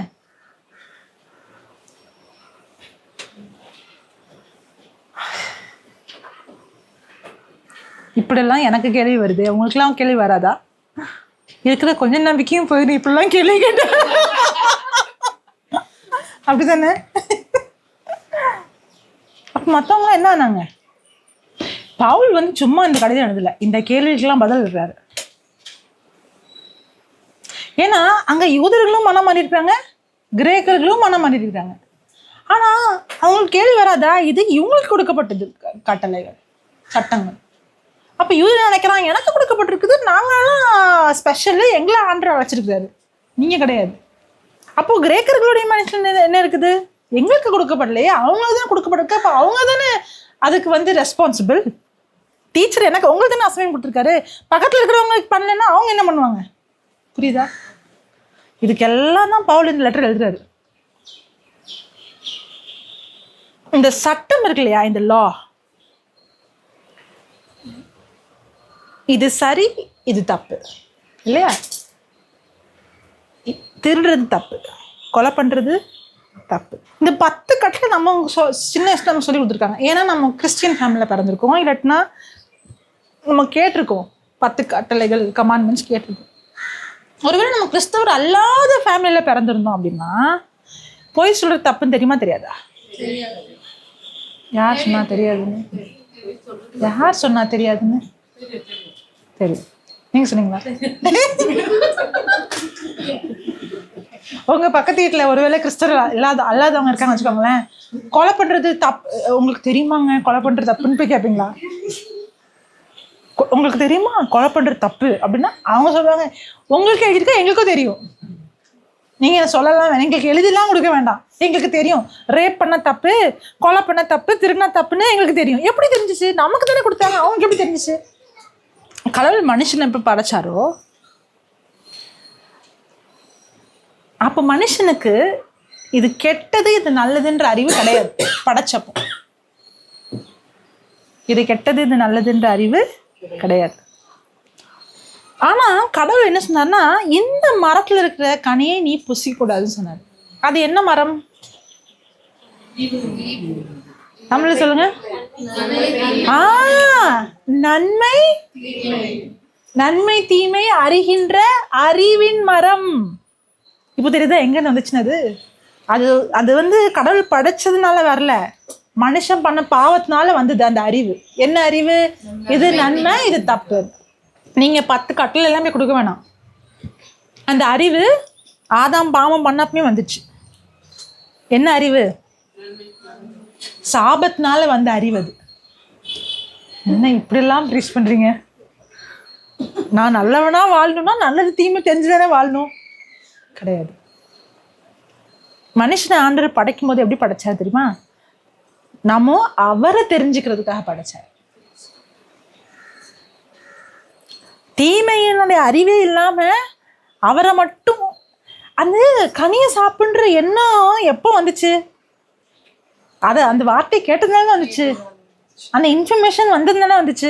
அந்த இன்ஃபர்மேஷனே வரலன்னா அந்த டெம்டேஷனே கிடையாது.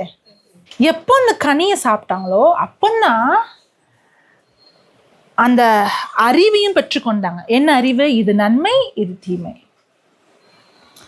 அதை தான் வந்து ரோமேர் இப்போ நான் 16 சொன்னல, ஆனால் நான் கொஞ்சம் ஜம்ப் பண்ணி ரோமேர் 1:18 கொஞ்சம் ஜம்ப் பண்ணி ரோமேர் 2வது அதிகாரத்துக்கு போவோம்.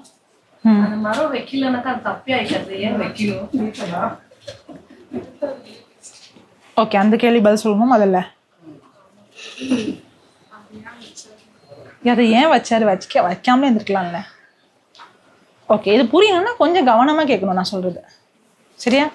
புரியலன்னா மறுபடியும் கொஸ்டின் பண்ணணும். கடவுள் வந்து மனுஷனை படைக்கணும்னு முடிவு பண்ணுறாரு இல்லையா? மனுஷனை எப்படி படைக்கணும்னு முடிவு பண்ணுறாருன்னா தன்னை மாதிரி படைக்கணும்னு முடிவு பண்ணுறாரு.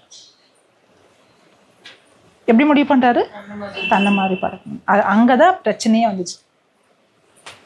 அப்படி படைக்காம எல்லோரையும் இப்படி படைச்சிருந்துருக்கணும். நான் ஐடியா கொடுக்குறேன் கடவுளுக்கு, சரியா? இப்போ நான் இந்த வாய்ஸ்லேருந்து நான் பேசுகிறேன். நீங்கள் எல்லாரையும் எப்படி படைச்சிருக்கணும்? எல்லாரையும் நல்லவங்களா படிச்சிருக்கணும். எல்லாரும் எப்படி படைச்சிருக்கணும்னா யாருமே பாவமே பண்ணாத மாதிரி, பாவம் பண்ணுறதுக்கு வாய்ப்பே இல்லாத மாதிரி, சின்னே கமிட் பண்ணுறதுக்கு அந்த மரமே இல்லைன்னா, அதுதான் அந்த இன்னொரு விதமாக அந்த மரமே இல்லாமல் எல்லாருமே நல்லா ஜாலியாக இந்த உலகத்தில் பாவமும் இல்லாமல் நோயும் இல்லாமல் கஷ்டமும் இல்லாமல் அந்த மாதிரி நீங்கள் படைச்சிருக்கணும்னு நான் சொல்கிறேன்னு வச்சுக்கோங்களேன். கடவுள்கிட்ட போய் நான் அட்வைஸ் பண்ணுறேன். ஏன்னா அவரை விட நான் கொஞ்சம் புத்திசாலில்ல, அதனால நான் கடவுள்கிட்ட போய் என்ன செய்கிறேன்? அட்வைஸ் பண்ணுறேன். ஒருவேளை கடவுளும் என் அட்வைஸ் எடுத்து வச்சுக்கோங்களேன், அது நடக்காது. இந்த மாதிரி அட்வைஸ்லாம் நடக்காது. என்னதான் செஞ்சிருப்பாரு? நிறைய ரோபோட்ஸை படிச்சிருப்பாரு. ரோபோட்ஸ் என்ன சொல்றது மட்டும்தான் செய்யும். நான் இப்படிதான் யோசிப்பேன், நான் இப்படிதான் நடப்பேன், நான் இப்படிதான் வாழ்வேன். எனக்கு என்ன கிடையாது, ஃப்ரீடம் ஆஃப் சாய்ஸ் இல்லாமல் போயிருக்கும். ஃப்ரீடம் ஆஃப் சாய்ஸ் கொடுத்தா கண்டிப்பாக நான் தவறான முடிவு எடுப்பேன். புரியுதா? சரி, அதுக்கும் அந்த மரத்துக்கு என்ன சம்மந்தம்? ஃப்ரீடம் ஆஃப் சாய்ஸ்னால் என்ன? எனக்கு ஒரு சாய்ஸ் இருக்கணும். இதை கீழ்படுகிறதுக்கும் இதை கீழ்படியாமல் போகிறதுக்கும், இதை ஒத்துக்கிறதுக்கும் ஒத்துக்காமல் போகிறதுக்கும். அங்கே மரமே இல்லை அப்படின்னா கீழ்படுகிறதுக்கு வாய்ப்பே இல்லைன்னா நான் ரோபோட் தானே. எனக்கு ஃப்ரீடம் ஆஃப் சாய்ஸ் இருக்குது அப்படின்னா நான் ஆண்டவரை ஏற்றுக்கிறதுக்கும் ஏற்றுக்காமல் போகிறதுக்கும் எனக்கு ஒரு வாய்ப்பு கொடுக்கணும்ல. நீ எந்த பொண்ணுனாலும் கல்யாணம் பண்ணிக்கோப்பா அப்படின்னு சொல்லிட்டு ஒரே ஒரு பொண்ணை கொடுத்தா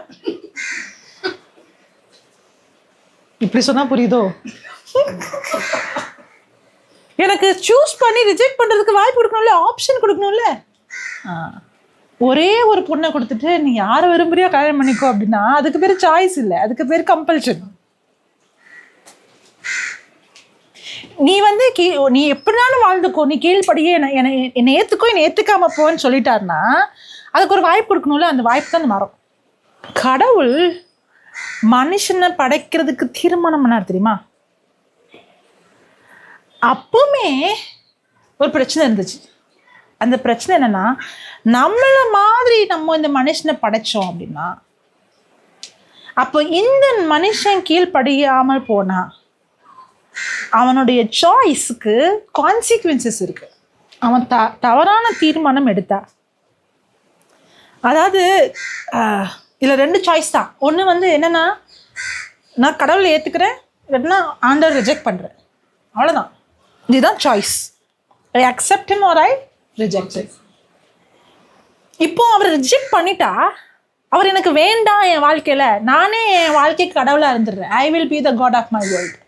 என் வாழ்க்கையை நானே வாழ்கிறேன், எப்படி வாழ்கிறேன்னா அப்படி வாழ்கிறேன், ஐ டோன்ட் வாண்ட் காட் அப்படின்னு நான் முடிவு பண்ணிட்டேன்னா no God, no love. No God, no healing. கடவுளுடைய ஆப்சன்ஸ் ஆஃப் பீஸ். கடவுளுடைய ஆப்சன்ஸ் ஆஃப் லவ். கடவுளுடைய ஆப்சன்ஸ் ஆஃப் ஜாய். கடவுளுடைய ஆப்சன்ஸ் ஆஃப் ஹெல்த், இல்லையா? அப்போ there is a consequences when I reject him. அப்போ கடவுள் மனுஷனை படைக்கும் போதே ஒருவேளை மனுஷன் கீழ்படியாமல் போனா, ஒருவேளை மனுஷன் விழுந்தா தவறினா அந்த கான்சிக்வன்சஸ்ல இருந்து மீட்டுக்கிறதுக்காக ஒரு திட்டத்தை அவர் என்ன செஞ்சாரு?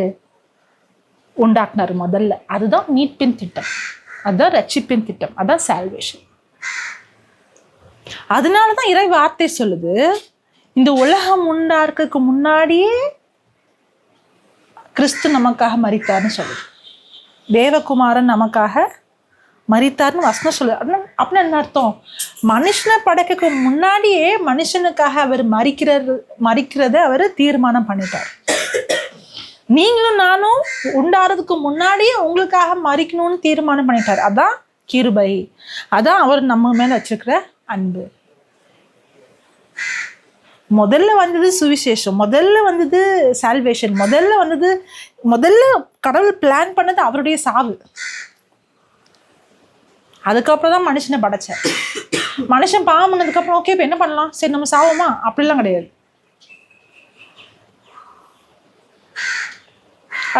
எபேசியர் 1:5 வாசிங்க. தமக்கு முன்பாக நாம் அன்பில் பரிசுத்தம் உள்ளவர்களும் குற்றமில்லாதவருமாய் இருப்பதற்கு அவர் உலக தோற்றத்திற்கு முன்னே உலகம் முன்பே கிறிஸ்துவுக்குள் நம்மை தெரிந்து யாருக்குள்ள? உலகம் தோன்றதுக்கு முன்னாடியே கிறிஸ்துவுக்குள்ள நம்மள என்ன செஞ்சுட்டாரா? அப்படின்னு அர்த்தம். கிறிஸ்து மரித்து அவருக்குள்ள நம்ம புதிய படைப்பா புதிய சிருஷ்டி ஆகும்ன்றத உலகம் படைக்கிறதுக்கு முன்னாடியே தீர்மானம் பண்ணிட்டாராம். அப்போ மனுஷனை படைக்க போறாரு அப்படின்னா, மனுஷங்க அவனுக்கு தேர்ந்தெடுக்கிற ஃப்ரீடம் ஆஃப் சாய்ஸ் கொடுக்க போறாரு அப்படின்னா, மனுஷன் தவறு செய்வான். அப்படி தவறு செஞ்சுட்டானா அந்த தவறுல இருந்து மீட்கிறதுக்கான மீட்பு திட்டத்தை முதல்ல உண்டாக்கிட்டு தான் நம்மளே படைச்சாரு, உலகத்தையே படைச்சாரு. அதனாலதான் உலகம் தோன்றுவதற்கு முன்பே கிறிஸ்துவுக்குள் நம்மள என்ன செஞ்சாரா? தெரிந்து கொண்டபடி. அதுக்கப்புறம் பிரியமானவர்களுக்குள் தாம் நமக்கு தந்தருளின தம்முடைய கிருபையின். இந்த கிருபை எங்க இருக்குது? உலகம் தோன்றதுக்கு முன்னாடியே இருக்குது. ஏன்னா கிறிஸ்து தான் அந்த கிருபை. உலகம் தோன்றுவதற்கு அந்த கிருபையின் மகிமைக்கு புகழ்ச்சியாக தம்முடைய தயவுள்ள சித்தம். இதுதான் அவருடைய சித்தம். இந்த சால்வேஷன் தான் அவருடைய சித்தம். அவருடைய சித்தத்தின்படி நம்மை இயேசு கிறிஸ்துவின் மூலமாக தமக்கு சுவிகார புத்திரராக முன்குறித்திருக்கிறார். எப்போ முன்குறித்தாரா? உலகம் தோன்றதுக்கு முன்னாடியே நம்ம அவருடைய அடாப்டட் சில்ட்ரனா என்ன செஞ்சாரா? கிறிஸ்துவுக்குள் நம்மளை முன்குறித்திருக்கிறாரா. அதான் தேவனுடைய சித்தமா. எல்லாமே படைச்சாருன்னு பார்க்கணும் தெரியுமா? இது எல்லாமே படைக்கிறதுக்கான மையமே மீட்பின் திட்டம் தான். அந்த மீட்பின் திட்டம் தான் ஃபர்ஸ்ட் கடவுள் முதல்ல பிளான் பண்ணது என்ன தெரியுமா? கிறிஸ்து நமக்காக சிலுவையில் மரிப்பது தான், பாவிங்களுக்காக மரிக்கிறது. அதான் முதல்ல அவருடைய பிளான். இதை புரிஞ்சுக்கணும் அப்படின்னா இன்ன வரை என்னால் புரிஞ்சுக்க முடியல. எப்படி ஒரு கடவுள் தப்பு பண்ணதுக்கு அப்புறம் சரி வேற வழி இல்லை, நான் இந்த ஒரு திட்டத்தை இப்படிதான் நான் மனுஷங்களை காப்பாற்ற முடியும் அப்படின்னா பரவாயில்ல. அவர் திட்டமே தன்னை அந்த சிலுவையில் நடந்தது என்று சாதாரண விஷயம் கிடையாது.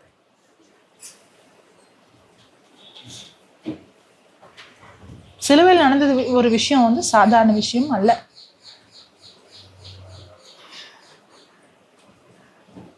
ஒரு மனுஷனா இருக்கிற நீங்க ஒரு குட்டி கொசுவா மாறுவீங்களா? ஒரு சாக்கடையில போய் இருக்கிறேன்னு முடிவு பண்ணுவீங்களா?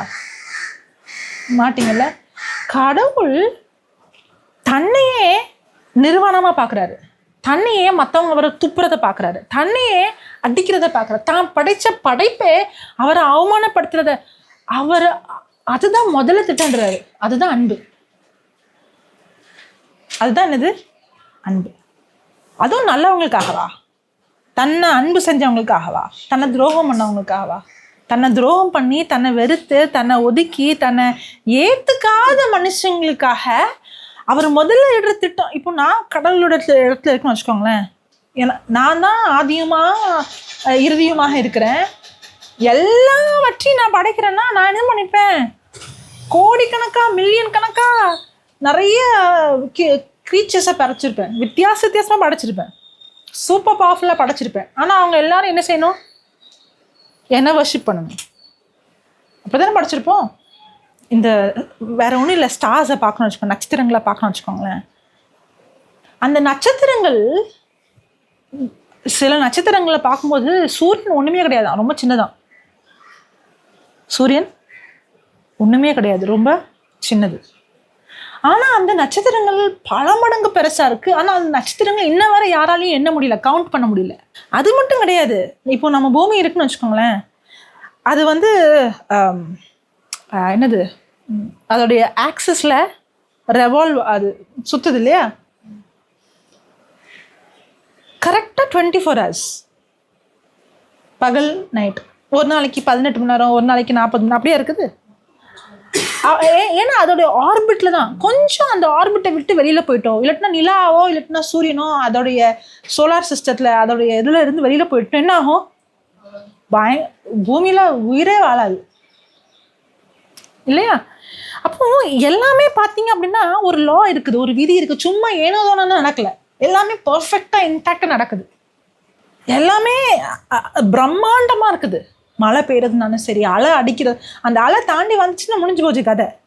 புவி இருப்பு நின்றுச்சுன்னா முடிஞ்சு போச்சு கதை. பூமி எவால்வ் பண்ணுறது, அந்த சுற்றுறது, ரெவால்வ் ஆகிறது, எனக்கு கரெக்டான வேர்டு தெரில, அது இதில் இருக்குது, எப்ரேயர் இங்கிலீஷில் இருக்குது, எப்ரேயர் ஹீப்ரூஸ் 1:3 இருக்குது, ஏஎம்பியில், ஏஎம்பியா ஏஎம்பிசியில் இருக்குது. ப்ரொப்பல்லிங் ஞாபகம் வந்துச்சு, ப்ரொப்பல் அந்த வார்த்தை இருக்குது. இந்த சயின்ஸ்லாம் பேசல, பைபிள் இருக்க வார்த்தை தான் பேசுகிறேன். The sun is the radiance. The sun is the radiance. And only expression of The sunna இல்லை SUN கிடையாது. சன்னா தேவகுமாரன், Jesus Christ is the radiance. the sun is the radiance and only expression of the glory of our awesome God. The only expression அப்படின்னா வேற யாருமே கடவுளை என்ன செய்யல, பிதாவை என்ன செய்யல, பிரதிபலிக்கல, எக்ஸ்பிரஸ் பண்ணல. கிறிஸ்து மட்டும்தான். மோசே வந்திருக்கலாம், தாவீது வந்திருக்கலாம், யோசேப்பு வந்திருக்கலாம், எத்தனையோ பேர் வந்திருக்கலாம். ஆனால் யாருமே கடவுளை என்ன செய்யல, அவங்களுடைய அப்பாவை பிதாவை என்ன செய்யல, எக்ஸ்பிரஸ் பண்ணல. கிறிஸ்து மட்டும்தான். நிறைய நேரங்களில் நிறைய பழைய ஏற்பாடில் இருக்கிற வசனங்களை பார்த்துட்டு கடவுள் தேவன் வந்து கோபமானவர், தண்டிக்கிறவர் நினச்சிக்குவோம். ஆனால் உண்மையாகவே யார் தேவனுடைய சுபாவத்தை, குணத்தை அப்படியே பிரதிபலித்தார்னா கிறிஸ்து தான். அப்போது நம்ம தேவனுடைய குணத்தை தெரிஞ்சுக்கணும்னா, நம்ம அப்பாவுடைய குணத்தை தெரிஞ்சுக்கணும்னா கிறிஸ்துவின் மூலமாக மட்டும்தான் தெரிஞ்சுக்க முடியுமே. வேறு யார் மூலமாகவும், பழைய ஏற்பாடில் வந்து எந்த தீர்க்கதரிசிகள் மூலமாகவும் தெரிஞ்சுக்க முடியாது. அதனால தான் ஜீசஸ் இஸ் த ஒன்லி, அதான் அந்த வேர்டு ஒன்லி இருக்குது. அவர் மட்டும்தான் பிதாவுடைய எக்ஸாக்ட் ரெப்ரசன்டேஷன். வாசிங்க. And the exact representation and perfect imprint of his father's essence. And upholding and maintaining and propelling all things, the entire physical and spiritual universe. அந்த யூனிவர்ஸே எல்லாம் அங்கங்கே Propel ஆகுது இல்லையா, அந்தந்த ஆர்பிட்டில் ப்ரொப்பல் ஆகுது, அந்தந்த ஆர்பிட்டில் எல்லாம் இருக்குது இல்லையா. இது எல்லாமே அவருடைய வார்த்தையினால. கொஞ்சம் சூரியன் கிட்ட வந்துச்சுன்னா நம்மளாம் எரிஞ்சு போயிடுவோம், கொஞ்சம் சூரியன் தள்ளி போயிடுச்சுன்னா நம்மலாம் ஃப்ரீஸ் ஆயிடுவோம். வெயில் இல்லைன்னா செடி வளராது, செடி இல்லைன்னா ஆக்சிஜன் இல்லை. எல்லாமே பர்ஃபெக்டாக ப்ரொப்பல் ஆகுது, அந்தந்த இடத்துல இருக்குது கரெக்டாக. கொஞ்சம் மூளை யூஸ் பண்ணால் கடவுள் இருக்காருன்னு தெரிஞ்சிடும். அந்த பைபிள் சொல்லுது, கடவுள் இல்லைன்னு சொல்கிறவன் முட்டாள்னு சொல்லுது. ஏன்னா நீ ரொம்ப பெரிய, நீ கொஞ்சம் மூளை யூஸ் பண்ணால் போதும், தேர் இஸ் அ கிரியேட்டர்னு நீ ஒத்துக்குவே. நீ கடவுள் இல்லைன்னு சொல்ல, நீ சரியான முட்டாளும், அறிவை நீ யூஸே பண்ணலன்னு அர்த்தம். நீ பெரிய ஞானி சயின்டிஸ்ட்லாம் இருக்க வேணாம், அறிவை கொஞ்சம் யூஸ் பண்ணால் போதும். ஹல்லேலூயா. இது எல்லாம் இப்போ இது எல்லாத்தையும் படைச்சார்ல, இது மனுஷனுடைய மைண்டில் சின்ன சின்ன விஷயங்களை, ஒரு சின்ன ஆட்டம் எடுத்தானோ அதுக்குள்ளே இருக்கிற பயங்கர பவர். ஒரு தண்ணி எடுத்தா, ஒரு விதை எடுத்தா, ஒரு விதை, இதுவரை மனுஷன் வந்து நிறைய படைக்கிறான்னு சொல்கிறான் தெரியுமா. நான் ரொம்ப அறிவாளி, நான் நிறைய படைக்கிறேன்னு சொல்லி. இதுவரை ஒரு மனுஷனால ஒரு விதையை படைக்க முடியாது. ஏன்னா ஒரு விதை எப்படி செயல்படுதுன்னு தெரியாது. ஏற்கனவே இருக்கிற ஒரு விதையை எடுத்து விளையாடுவான், ஆனால் அவனால் என்ன செய்ய முடியாது ஒரு விதையை. ஏன்னா யாருக்குமே ஒரு விதை, ஏன்னா ஒரு செடி வருதுன்னா ஒரு வித்துலேருந்து வருது, ஒரு மனுஷன் வரானா வித்துலேருந்து வரான், ஒரு நாய் வருது, ஒரு பூனை வருது, ஒரு குரங்கு வருதுன்னா எல்லாமே வித்துலேருந்து தான் வருது. இந்த வித்துல இருந்து எப்படி மனுஷன் வரான், எப்படி மிருகம் வருது, எப்படி பறவைகள் வருது, எப்படி செடிகள் வருதுன்னு இதுவரை யாருமே கண்டுபிடிக்கல. இது யாரோ சொன்ன மாதிரி ஒரு நாள் ஒருத்தர் சொன்னான்னா, கடலுக்கு சவால் விட்டேன்னா, நானும் உங்களை மாதிரி படைக்க முடியும், எனக்கும் அறிவு இருக்கு. அப்போ கடல் சொன்னா, சரி ஓகே நீ படைன்னு சொல்லலாம். உடனே அவங்க போய் மண் எடுத்தானா. உடனே ஆண்டு சொன்னாரான், அது ஏன் மண், நீயே மண் எடுக்கிற இல்லையா? அதை நான் படைச்ச மண்ணு, நீயே மண்ணை பட, எங்கேருந்து படைக்கிறது? நிறைய நேரங்களில் நமக்கு தோணும், ஓ நம்ம இந்த ஒரு பில்டிங்கை பார்க்கணும்னு வச்சுக்கோங்களேன், ஓ என்ன ஒரு இன்ஜினியரிங், என்ன ஒரு டிசைன், என்ன ஒரு பிரெயின், என்ன ஒரு ஆர்கிடெக்ட் சொல்லுவோம்ல. ஒரு பறவை கூடு கட்டுறது பார்த்துருக்கீங்க, ஒரு தேன் கூடு கட்டுறது பார்த்துருக்கீங்க, அதுக்குள்ளே போய் டிசைனை பாருங்க, எவ்வளோ பர்ஃபெக்டாக அதோடைய ஸ்ட்ரக்சர் இருக்கணும், ஒரு தப்புமே இல்லாமல். ஒரு எறும்பு கூடு கட்டுறத உள்ள இது பண்ணி சிமெண்ட்லாம் போட்டு பார்த்தா பயங்கரமான ஒரு இன்டெலிஜென்ட் பிரெயின். பறவை கூடு கட்டுறது ஒவ்வொன்றும் ஒவ்வொரு மாதிரி. சில பறவைலாம் அப்படி தொங்குற மாதிரி கட்டும், அவ்வளோ உள்ளுக்குள்ள டெம்பரேச்சர்லாம் மெயின்டைன் ஆகும். நமக்குலாம் ஏசி வச்சு நம்ம வந்து டெம்பரேச்சரை இது பண்ணிட்டு இருக்கோம் வெளியில. அங்கெல்லாம் அப்படிலாம் கிடையாது. அவங்க கட்டுறதுலேயே அவ்வளோ, எங்கேருந்து வந்துச்சு அந்த அறிவு? அந்த தேன் கூடு கட்டுறது பார்த்துருக்கீங்கன்னு வச்சுக்கோங்களேன், அதுக்குள்ளே அந்த தேனை ஸ்டோர் பண்ணுது, எக் இது பண்ணுது, அது உள்ளே இருக்கிற ஷேப்பை பாருங்களேன், ஈக்குவலாக இருக்கும் எல்லாமே. பார்த்துருக்கீங்களா? எங்கேருந்து வந்துச்சு அந்த அறிவு? நம்ம ரொம்ப இந்த கேமராலாம் பார்த்து இந்த லென்ஸ் இப்படிப்பட்ட லென்ஸ், இந்த லென்ஸ் இப்படி அப்படியே இப்படி டிசைன் பண்ணியிருக்காங்க, இவ்வளோ கண்டுபிடிச்சிருக்காங்க, பெரிய அறிவாளி மாதிரி. சில பறவைங்களுக்கு, சில வண்டுங்களுக்கு, பூச்சிங்களுக்குலாம் யூவி ரேஸே தெரியுமா. சிலதுங்களுக்குலாம் ஆயிரக்கணக்கான லென்ஸ் இருக்கும், அதுங்களால பல டைமென்ஷனில் பார்க்க, இங்கே இருந்துக்கிட்டே பின்னாடியும் பார்க்க முடியும். அந்த மாதிரி ஒவ்வொரு மிருகங்களுக்கும், ஒவ்வொரு பறவைகளுக்கும், ஒவ்வொரு பூச்சிக்கும் ஒவ்வொரு மாதிரி லென்ஸ், அவங்கவுங்களுடைய படைப்புக்கு ஏற்ற மாதிரி லென்ஸ். நமக்கு உயரம் பார்க்கலாம், டெப்த் பார்க்கலாம், கலர் பார்க்கலாம், இதெல்லாம் பார்க்கலாம் இந்த லென்ஸ். அப்போ இந்த லென்ஸ் எங்கேருந்து வந்துச்சு? ஒரு ஆர்கிடெக்சர், ஒரு பில்டிங் பார்த்தா, ஓ என்ன ஒரு டிசைன், எப்படி இதை வந்து டிசைன் பண்ணியிருக்காங்க, என்ன ஒரு அறிவு. ஆனால் கடவுளுடைய கிரியேஷன் பார்த்தா எவல்யூஷன், எங்கேயுமே இல்லாமல் தன்னாலே வந்துச்சு, அதுவாகவே வந்துச்சு. சும்மா ஒரு தண்ணி இருந்தது, ஒரு பூச்சி இருந்தது, ஒரு பிக் பேங் ஆச்சு, எல்லாம் ஆட்டோமேட்டிக்காக வந்துச்சு. ஒரு ஆர்கிடெக்சர், ஒரு அழகான டிசைனாக பார்க்கும்போது தன்னாலே வந்து சொல்வீங்களா? அதுவாகவே ஒரு நாள் திடீர்னு வந்து சொல்வீங்களா? நான் காலைல எழுந்து பார்த்தேன், ஒரு பில்டிங் முளைச்சோன்னு சொல்வீங்களா? இல்லை, there is a brain behind it, அதோட இன்டெலெக்ட் behind it. அப்போ இந்த லென்ஸை பார்த்தா, அப்போ இந்த பாடியில் இருக்கிற இந்த ஸ்ட்ரக்சரை பார்த்தா, இந்த பிரெயினில் இருக்கிற ஸ்ட்ரக்சரை பார்த்தா, மனுஷன் படைச்சிருக்கிறது எல்லாமே ஒரு காப்பி தான். பறவை வந்து அழகான ஒரு கூடு கட்டுதுன்னா அதோடைய பிரெயினில் சிஸ்டமில் அது யார் வச்சா? படைச்சவர் வச்சிருக்காரு. அதே மாதிரி நான் ஒரு வீடு கட்டுறேன்னா அது எங்கேருந்து வந்துச்சு?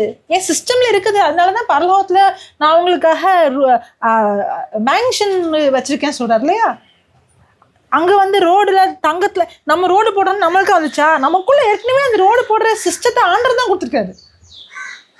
கொஞ்சம் மூளை வேலை செய்ய போச்சுன்னா அதெல்லாம் அவங்க செய்ய முடியுமா?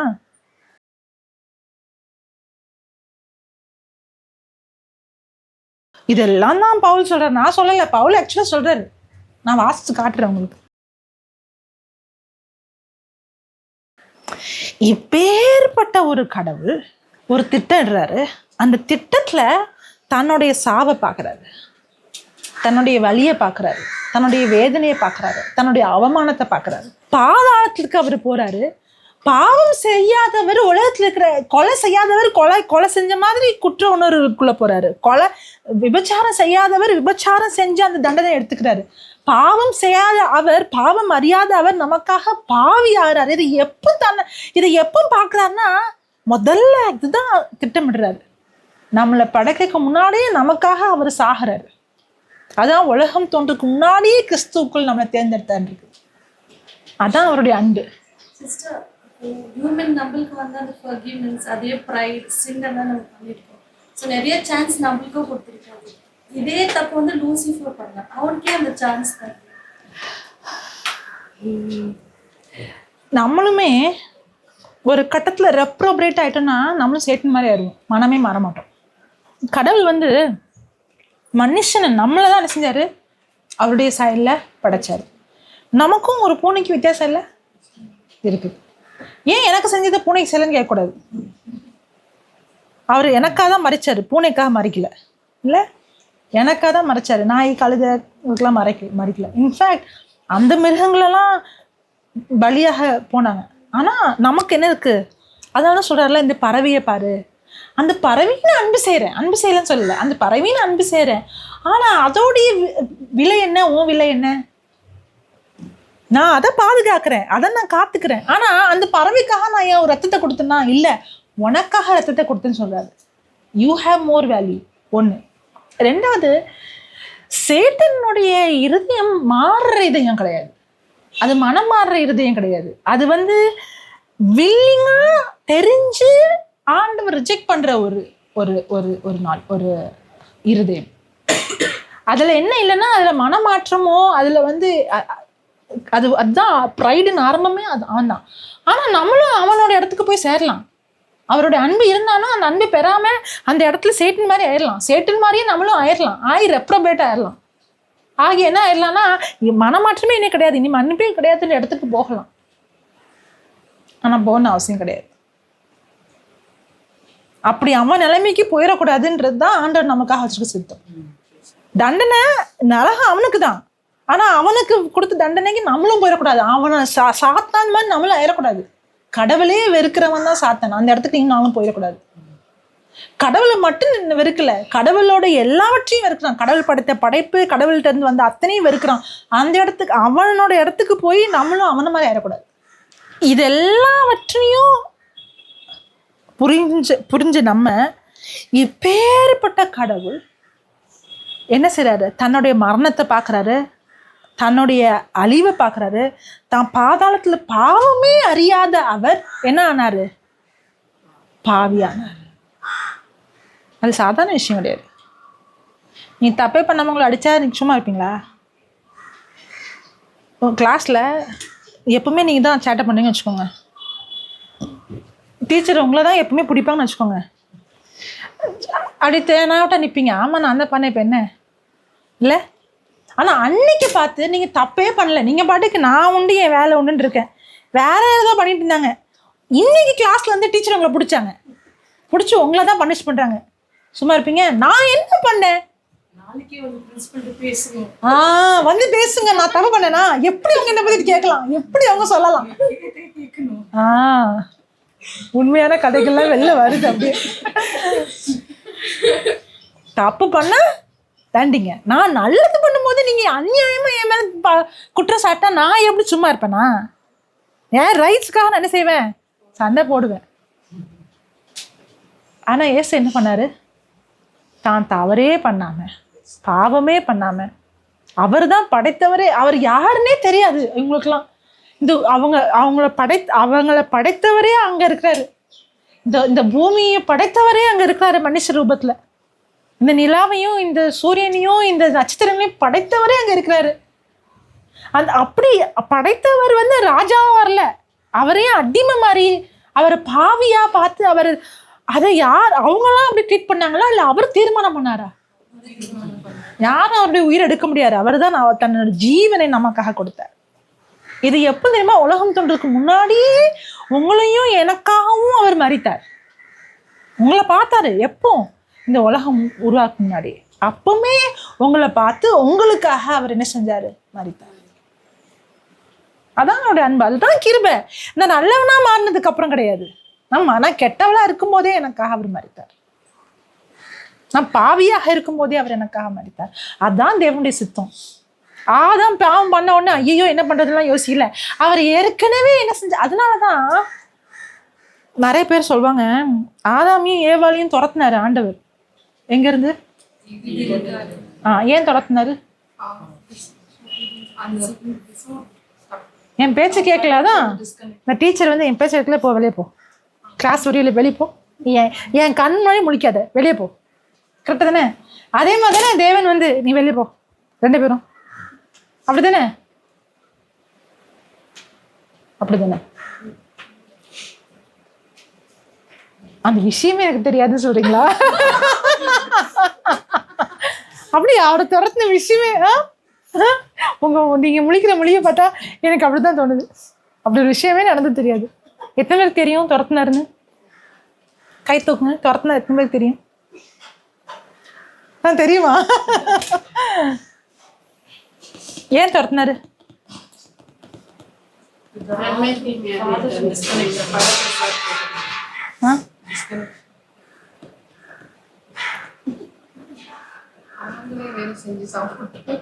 அதான் இப்ப எல்லாம் உங்களுக்கு ஓசியில எல்லாம் கிடைச்சது போதும்,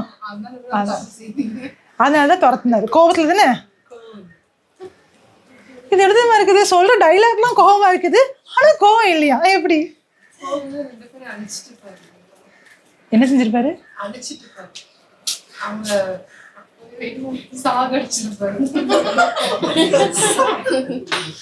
அங்கேயே finish the story. கொஞ்சம் கோவமோ துரத்துனாரா இல்லையா வெளியில? கொஞ்சம் கோவம் தானே, பார்த்து ஒத்துக்கிட்டாங்க. கொஞ்சம் கோவமா இல்லையா? டிசப்பாயின்மெண்ட்ல ஐயோ என்ன பண்றது, இதுங்க வச்சுட்டு என்னதான் பண்றது, எத்தனை வருஷம் தான் குப்பை தொட்டுறது, அந்த மாதிரி டைலாக்ல சொல்லுவாங்களா அம்மா?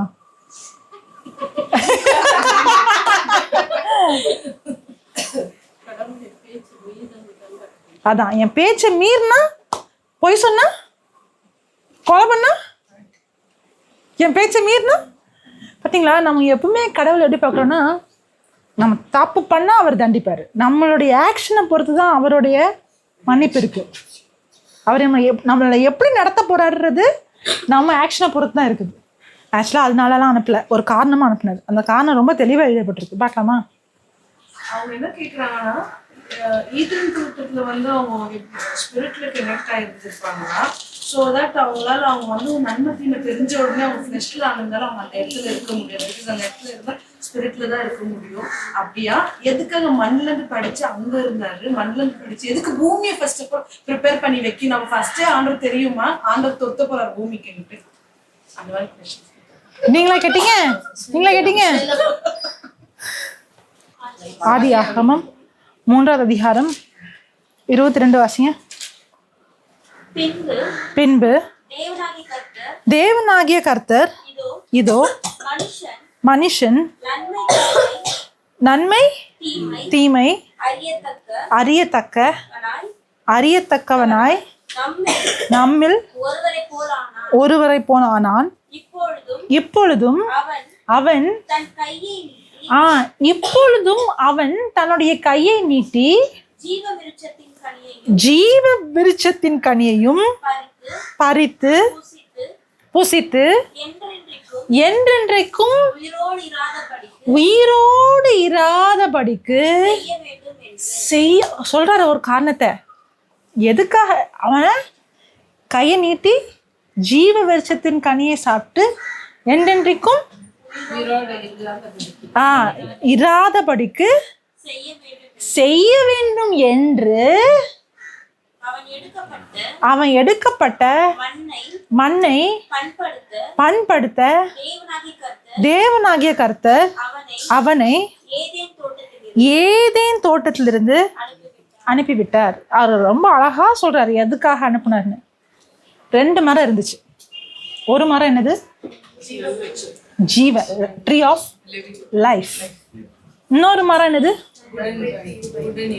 எதை சாப்பிடக்கூடாது அதை சாப்பிட்டாங்க, எதை சாப்பிடணுமோ அதை. இந்த ஜீவ விருட்சத்தின் மரத்துல இருக்க கனியை சாப்பிட்டா சாகாம நித்தியமா வாழ்ந்துருவாங்க. நல்ல விஷயம் தானே? நல்ல விஷயமா கெட்ட விஷயமா? நல்ல விஷயம்லாம் கிடையாது. சாகாம வாழ்வாங்க, ஆனா உள்ளுக்குள்ள பாவம் இருக்கும்.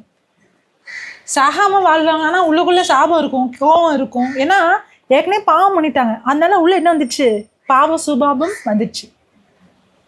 இந்த பாவத்தோட நித்தியமா வாழணும் என்னத்துக்காருது? முதல்ல 1000 வருஷம் வாழ்ந்ததே பெரிய விஷயம். ஆண்டோட அன்புனால 1000 2000 அப்படியே குறைஞ்சு 800 900 500 100 120 வந்துருச்சு இல்ல. கடவுள் அவங்களுக்கு வேற ஒரு நல்ல திட்டத்தை வச்சிருக்காரு. அதான் நான் சொன்னேன், இந்த பூமியை உண்டாக்குறதுக்கு முன்னாடியே கிறிஸ்துவுக்குள் நம்மளை தேர்ந்தெடுத்தாருன்னு இருக்கு இல்லையா. அவர் வேற ஒரு திட்டம், நித்திய வாழ்வு. அதனாலதான் ஏசுன்னு சொல்றாரு, நீ மறுபடியும் பிறக்கலன்னா நீ நித்திய வாழ்வு பெற முடியாது. அந்த நித்திய வாழ்வு பெறணும், ஆனா இப்படிப்பட்ட ஒரு வாழ்க்கையை பெறக்கூடாதுன்றதுக்காக அந்த அன்பின் நிமித்தமா எங்க கையை நீட்டி இந்த கனியில இருக்கிற இந்த மரத்துல இருக்க கனியை பூசிச்சு இந்த பாவ நிலையிலேயே மனுஷன் நித்தியமா வாழ்ந்துருவானோன்றதுக்காக கடவுள் அவங்க மேல இருக்க அன்பினால் அந்த இடத்துல இருந்து வெளியே அனுப்பிச்சிருவார். ஏன்னா அவங்களுக்கு இன்னொரு மிகப்பெரிய திட்டம் வச்சிருக்காரு. அந்த திட்டம் என்ன? கிறிஸ்துவுக்குள் நித்திய வாழ்வு பெறது. புரியுதா புரியலையா? கோவத்துல அனுப்பிச்சாரா? கொஞ்சம் கோவத்துல அனுப்பிச்சாரா? கொஞ்சம் கோவம், கொஞ்சம் எரிச்சல், டிசப்பாயின்மெண்ட்ல அனுப்பிச்சாரா? அன்புல அனுப்பிச்சாரா? ஏன்னா அவங்க பாவம் பண்ணும்போது அவங்களுக்கு தெரியல என்ன செய்யணும்னு. ஆனா கடவுள் ஏற்கனவே அவங்களுக்காக ஒரு மீட்பின் திட்டத்தை வச்சிருந்தார். அவர் ஏற்கனவே அவங்களோட எதிர்காலத்தை பார்த்துட்டாரு. அந்த திட்டம் நிறைவேறணும்ன்றதுக்காக தான் இதை அனுமதிக்கல அவர். ஒருவேளை எல்லாம் ரோபோட்டை படிச்சிருந்தா வச்சுக்கோங்களேன், இந்த பிரச்சனையே இருந்திருக்காரு. அவர் நமக்காக மறைச்சிருக்கவே வேண்டாம். நம்ம நல்லவங்களாவே வாழ்ந்திருப்போம், நல்லவங்களாவே நித்தியமாக இருந்திருப்போம். ஆனால் நம்மளை அவரை மாதிரி படைச்சார். அதனால தான் அந்த படைக்கிறதுக்கு இப்படி படைச்சா இதுதான் விளைவு, அந்த விளைவுக்கான சொல்யூஷனையும் அவர் உண்டாக்கிட்டாரு. அதான் மீட்பின் திட்டம். முதல்ல மீட்பின் திட்டத்தை அவர் உண்டாக்குறாரு, அதுக்கப்புறமா மனுஷனை உண்டாக்குறாரு. அப்போ அந்த மனுஷன் விழுந்து போகும்பொழுது அவருடைய திட்டத்தை நிறைவேற்றினா மனுஷன் அதுக்கு என்ன செய்யணும்? கோஆப்ரேட் பண்ணணும், ஒத்துழைக்கணும். அதனாலதான் கடவுள் என்ன செய்யறாருன்னா யாரோ ஒருத்தருக்காக வெயிட் பண்றாரு. யார் என்னோட இணைவாங்க, யார் என்னோட இதை ஒத்துக்குவாங்க, இந்த உடன்படிக்கை. அப்படிதான் ஆபிரகாமை அவர் பார்க்குறாரு. ஆபிரகாம் ஆண்டவருக்கு கீழ்ப்படுகிறாரு. ஆபிரகாமோட ஆண்டவர் இந்த உடன்படிக்கையை செய்கிறாரு. என்ன உடன்படிக்கை தெரியுமா? அந்த உடன்படிக்கை இந்த உலகத்துக்கு முன்னாடி ஒரு திட்டம் வச்சாரு தெரியுமா? படைக்கைக்கு முன்னாடி அந்த உடன்படிக்கை தான் ஆபிரகாமோட செய்கிறாரு. எங்க இருக்குது? வசனத்துல இருக்குது. கலாத்தியர் 3:17 வாசிங்க. ஆபிரகாமுக்கு அவனுடைய சந்ததிகளுக்கும் வாக்கு தத்தங்கள் பண்ணப்பட்டன, சந்ததிகளுக்கு என்று அநேகரை குறித்து சொல்லாமல் உன் சந்ததிக்கு என்று ஒருவனை குறித்து சொல்லியிருக்கிறார். அந்த சந்ததி கிறிஸ்துவை. அப்போ ஆபிரகாமோடு ஆண்டவர் ஏற்படுத்தின உடன்படிக்கை கிறிஸ்துவின் உடன்படிக்கை. அந்த உடன்படிக்கை என்னது? ஏற்கனவே மீட்பின் அந்த ரட்சிப்பின் திட்டம் நம்மளை உருவாக்கு முன்னாடி வச்சிருக்கா தெரியுமா? அந்த திட்டம் இந்த உலகத்துல கொண்டு வர்றதுக்கு ஒரு மனுஷன் கூட அவர் என்ன செய்யணும்? உடன்படிக்கை செய்யணும். அப்படிதான் ஆபிரகாமோடு அவர் என்ன செய்யறாரு? உடன்படிக்கை செய்யறாரு. ஹல்லேலூயா. இந்த திட்டத்தை நிறைவேற்றணுன்றதுக்காக தான் மனுஷன் இந்த கனியை புசிச்சு இந்த குறையோடு, இந்த பாவத்தோடு, இந்த சாபத்தோடு இந்த உலகத்துல அவன் வாழக்கூடாது. அவனுக்கு நித்திய வாழ்வு நான் கொடுக்க போறேன். பழையன கழிந்து புதியன புகிந்து புதிய மனிதனாக, புதிய சிருஷ்டியாக கிறிஸ்து எவ்வாறோ அவ்வாறே நாமளும் நித்தியமாக கிறிஸ்துவுக்குள் தேர்ந்தெடுக்கப்பட்டிருக்கோம் இல்லையா? அந்த திட்டம் எப்போ உலகம் தோன்றதுக்கு முன்னாடியே நமக்கு வச்சுக்கார்ல, அந்த திட்டம் நிறைவேறதுக்காக தான் இந்த திட்டத்தை அவர் அனுமதிக்கணும். இது அன்பா கோவமா? அன்பு. இது எரிச்சலா டிசப்பாயின்மெண்டா?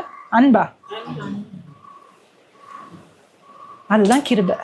இந்த சுவிசேஷத்தை தான் அறிவிக்கணும்னு பவுல் சொல்றாரு. ஐ am not ashamed of this. ஏன்னா இந்த சுவிசேஷம் மோசையின் திட்டம் எதை வெளிப்படுத்துதுன்னா கடவுளுடைய கோவத்தை வெளிப்படுத்துது இல்லையா? நீ கல்லுகள். ஆனா சுவிசேஷம் கடவுளுடைய கோவத்தை வெளிப்படுத்தல, சுவிசேஷம் அவருடைய நிபந்தனை இல்லாத அன்பை நமக்கு வெளிப்படுத்துது. அதனாலதான் the gospel of God is the grace of God. The grace of God is the power of God unto salvation for all those who believe. இந்த சுவிசேஷம் கிருபையின் சுவிசேஷம். இந்த கிருபையின் சுவிசேஷம் தேவ பலனாக இருக்கிறது. யாருக்கு? இதை நம்புற அனைவருக்கும் ரட்சிப்பை கொண்டு வருது. சட்டம் யாருக்கு கொடுக்கப்பட்டுச்சு? மோசையின் சட்டம். மோசையின் சட்டம், the law of Moses. என்ன சொல்வீங்க? நியாயப்பிரமாணம் யாருக்கு கொடுக்கப்பட்டுச்சு? மற்றவங்களுக்குலாம் அதே கொஸ்டின் தான், சேம் கொஸ்டின். மற்றவங்களுக்குலாம் அநியாயமாக உங்களை பழி போட்டு நீங்கள் அவங்கள கிழிட்டீங்கன்னு சொல்லி மற்றவங்களுக்குலாம் நீங்க சொல்லுங்க, மற்றவங்களுக்குலாம் தெரியாதா? சட்டம் கொடுக்கலையா? இப்போ தானே நான் சொன்னேன். அப்போ கொலை பண்ற தப்புன்னு மற்றவங்களுக்கு தெரியாதா? அப்போ இங்க இருந்து நியூஸ் ஸ்ப்ரெட் ஆயிடுச்சா? ஒரு வேர்ஸ் இருக்கு, அவர் எல்லாமே போட்டுதான் அனுப்புறாரு. ஆமாவா? போட்டு ஒரு வேர்ஸ் இருக்கு. ஆமா, ரோமன்ஸ் 2. அன்றியும் நியாய பிரமாணம் நியாய பிரமாணம் யாரு கொடுக்கப்பட்டுச்சு? மோசை மூலமா கொடுக்கப்பட்டுச்சு. அப்புறம் நியாய பிரமாணம் இல்லாதவங்களுக்கு எப்படி தெரியும் இது நல்லது இது கெட்டதுன்னு? அதான் அந்த வசனம் சொல்லுது. நியாய பிரமாணம் இல்லாத புறஜாதிகள் சுபாவமாய் நியாய பிரமாணத்தின்படி செய்கிற போது நியாயம் பிரமாணம் இல்லாத அவர்கள் தங்களுக்கு தாங்களே நியாய பிரமாணமாக இருக்கிறார்கள். அப்புறம் அடுத்த வசனம், அவர்களுடைய மனசாட்சியும் கூட சாட்சியிடுகிறதினாலும் குற்றம் உண்டு குற்றம் இல்லை என்று அவர்களுடைய சிந்தனைகள் ஒன்றை ஒன்று தீர்க்கிறதினாலும் நியாய பிரமாணத்திற்கு ஏற்ற கிரியையை தங்களுடைய இருதயங்களில் எங்க ஆமா கரெக்டா சொன்னீங்க. எங்க இருக்குதா? எங்க எழுதப்பட்டிருக்குதா? இது எப்ப எழுதப்பட்டுச்சு தெரியுமா? பாவம் பண்ணாங்களோ அப்ப எழுதப்பட்டுச்சு. ஏன்னா அந்த நன்மை தீமை என்ற அறிவு எப்போ வந்துச்சு? கீழ்ப்படியாம போகும்போது வந்துச்சு. எப்போ அவங்க பாவம் பண்ணாங்களோ அப்பவுமே இருதயத்துல எழுதப்பட்டுச்சு, இது தப்பு இது சரி. இது தப்பு செஞ்சா அந்த குற்ற உணர்வு வருது இல்லையா? இந்த கான்சியன்ஸ் ஆஃப் சின் இருக்கு இல்லையா? இது பாவம் பண்ணும்போதே மனுஷனுக்கு வந்துச்சு. அப்போ இந்த நியாய பிரமாணம் எல்லோரோட இருதயத்திலயுமே எப்பல இருந்து இருக்குது? ஆதாம் காலத்துல, அவன் பாவம் பண்ண காலத்துல இருந்து எல்லார் இருதயத்திலயுமே நியாய பிரமாணம் இருதயத்தில் எழுதப்பட்டிருக்கு. யூதர்களுக்கும் நமக்கும் ஒரு வித்தியாசம் தான். நமக்கு இருதயத்தில் இருக்குது, அவங்களுக்கு இருதயத்திலையும் எழுதி இருக்குது, எழுத்துலையும் கொடுத்துருக்கு. அவ்வளவுதான். அதான் ஒரே வித்தியாசம். நமக்கு இல்லாதது, அவங்க கிட்ட இல்லாத ஒண்ணு புதுசா ஆண்டவர் கொடுக்கல. அவங்க கிட்ட ஏற்கனவே இருதயத்தில் தப்புன்னு தெரியும், இது சரின்னு தெரியும் இல்லையா? அதை எழுத்துல கொடுத்துருக்காரு. ஹல்லேலூயா. இதுக்கப்புறம் நான் மேலே போனா பிரேக்குக்கு அப்புறம் போறேன். அப்புறம் ரொம்ப ஹெவி ஆயிரும். Praise God. புரிஞ்சுதா?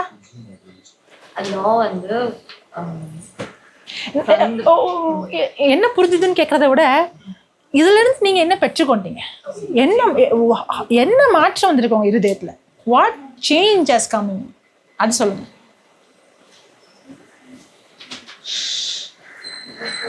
நான் பர்சனல் சொன்னா யோசிப்பேன். ரொம்ப கொஸ்டின்ஸ் எல்லாம் கேட்டா என்ன சொல்றது, நம்ம சொல்லாம இருக்கலாம். ஆனா இப்போ ஒன்னொன்னா நான் ரொம்ப புரிஞ்சுக்கிறேன் இந்த வார்த்தை. ஏசப்பா நம்ம மேலாம் கோவப்பட்டெல்லாம் வெளியே அந்த விஷயம் புதுசா புரிஞ்சுக்கணும். அவருடைய குணத்தை, அன்பை இன்னும் நல்லா புரிஞ்சுக்கணும். அதனால அந்த தைரியம் வந்து அவரை தெரிஞ்சுக்கிறதுனால வேற தைரியம். யார்கிட்ட வேணும்னு போய் சொல்லலாம் அப்படின்னு நம்பிக்கை. வேற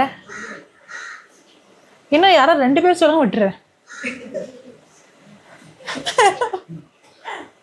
கோவத்தில் இருக்க காடு நம்ம அனுப்பல, அவர் மேல ரொம்ப லவ் வச்சிருந்தால நம்ம செத்து திருப்பியும் அவருடைய ஆக்ஷன் பின்னாடி எல்லாத்துலயும் அன்பு இருக்கு. ஆனா நம்ம அவரை குணத்தை தெரிஞ்சுக்காதனால நம்ம ஒரு தப்பாவே மிஸ் அண்டர்ஸ்டாண்ட் பண்ணிடுறோம். அதனாலேயே தைரியமா ப்ரேயர் பண்ண மாட்டேங்கிறோம். ஏன்னா அவர் கோபப்பட்டாருன்னா. குட்.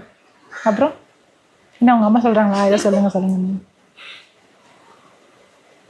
ஏதோ எனக்கு இந்த எக்ஸாம் ஹாலில் ஆன்சர் கூட அந்த மாதிரி இருக்குது. ஆன்சர் என்ன, இந்த கொஸ்டினுக்கு ஆன்சர் என்ன, சொல்லு அப்படி கேட்டிங்களா? நீங்க கொடுக்குறீங்களா ஆன்சர்? இன்னும் ஒருத்தர் அதானே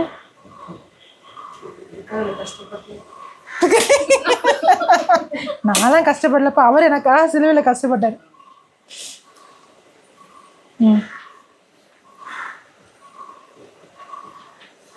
Gospel of God is grace of God. நீங்க சொல்றதுல கணக்குல எடுக்க மாட்டேன். சொல்லுங்க. அது சொல்லிட்டாங்க. இது பரவாயில்ல, வேற வித்தியாசமா சொல்லுங்க. நீங்க இதுல இருந்து என்ன கத்துக்கிட்டீங்க?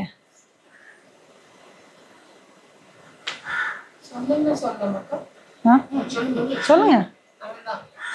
சொன்னா வந்து ஏத்துப்பாங்களா அப்படின்னு நான் கொஸ்டின் இருந்துச்சு.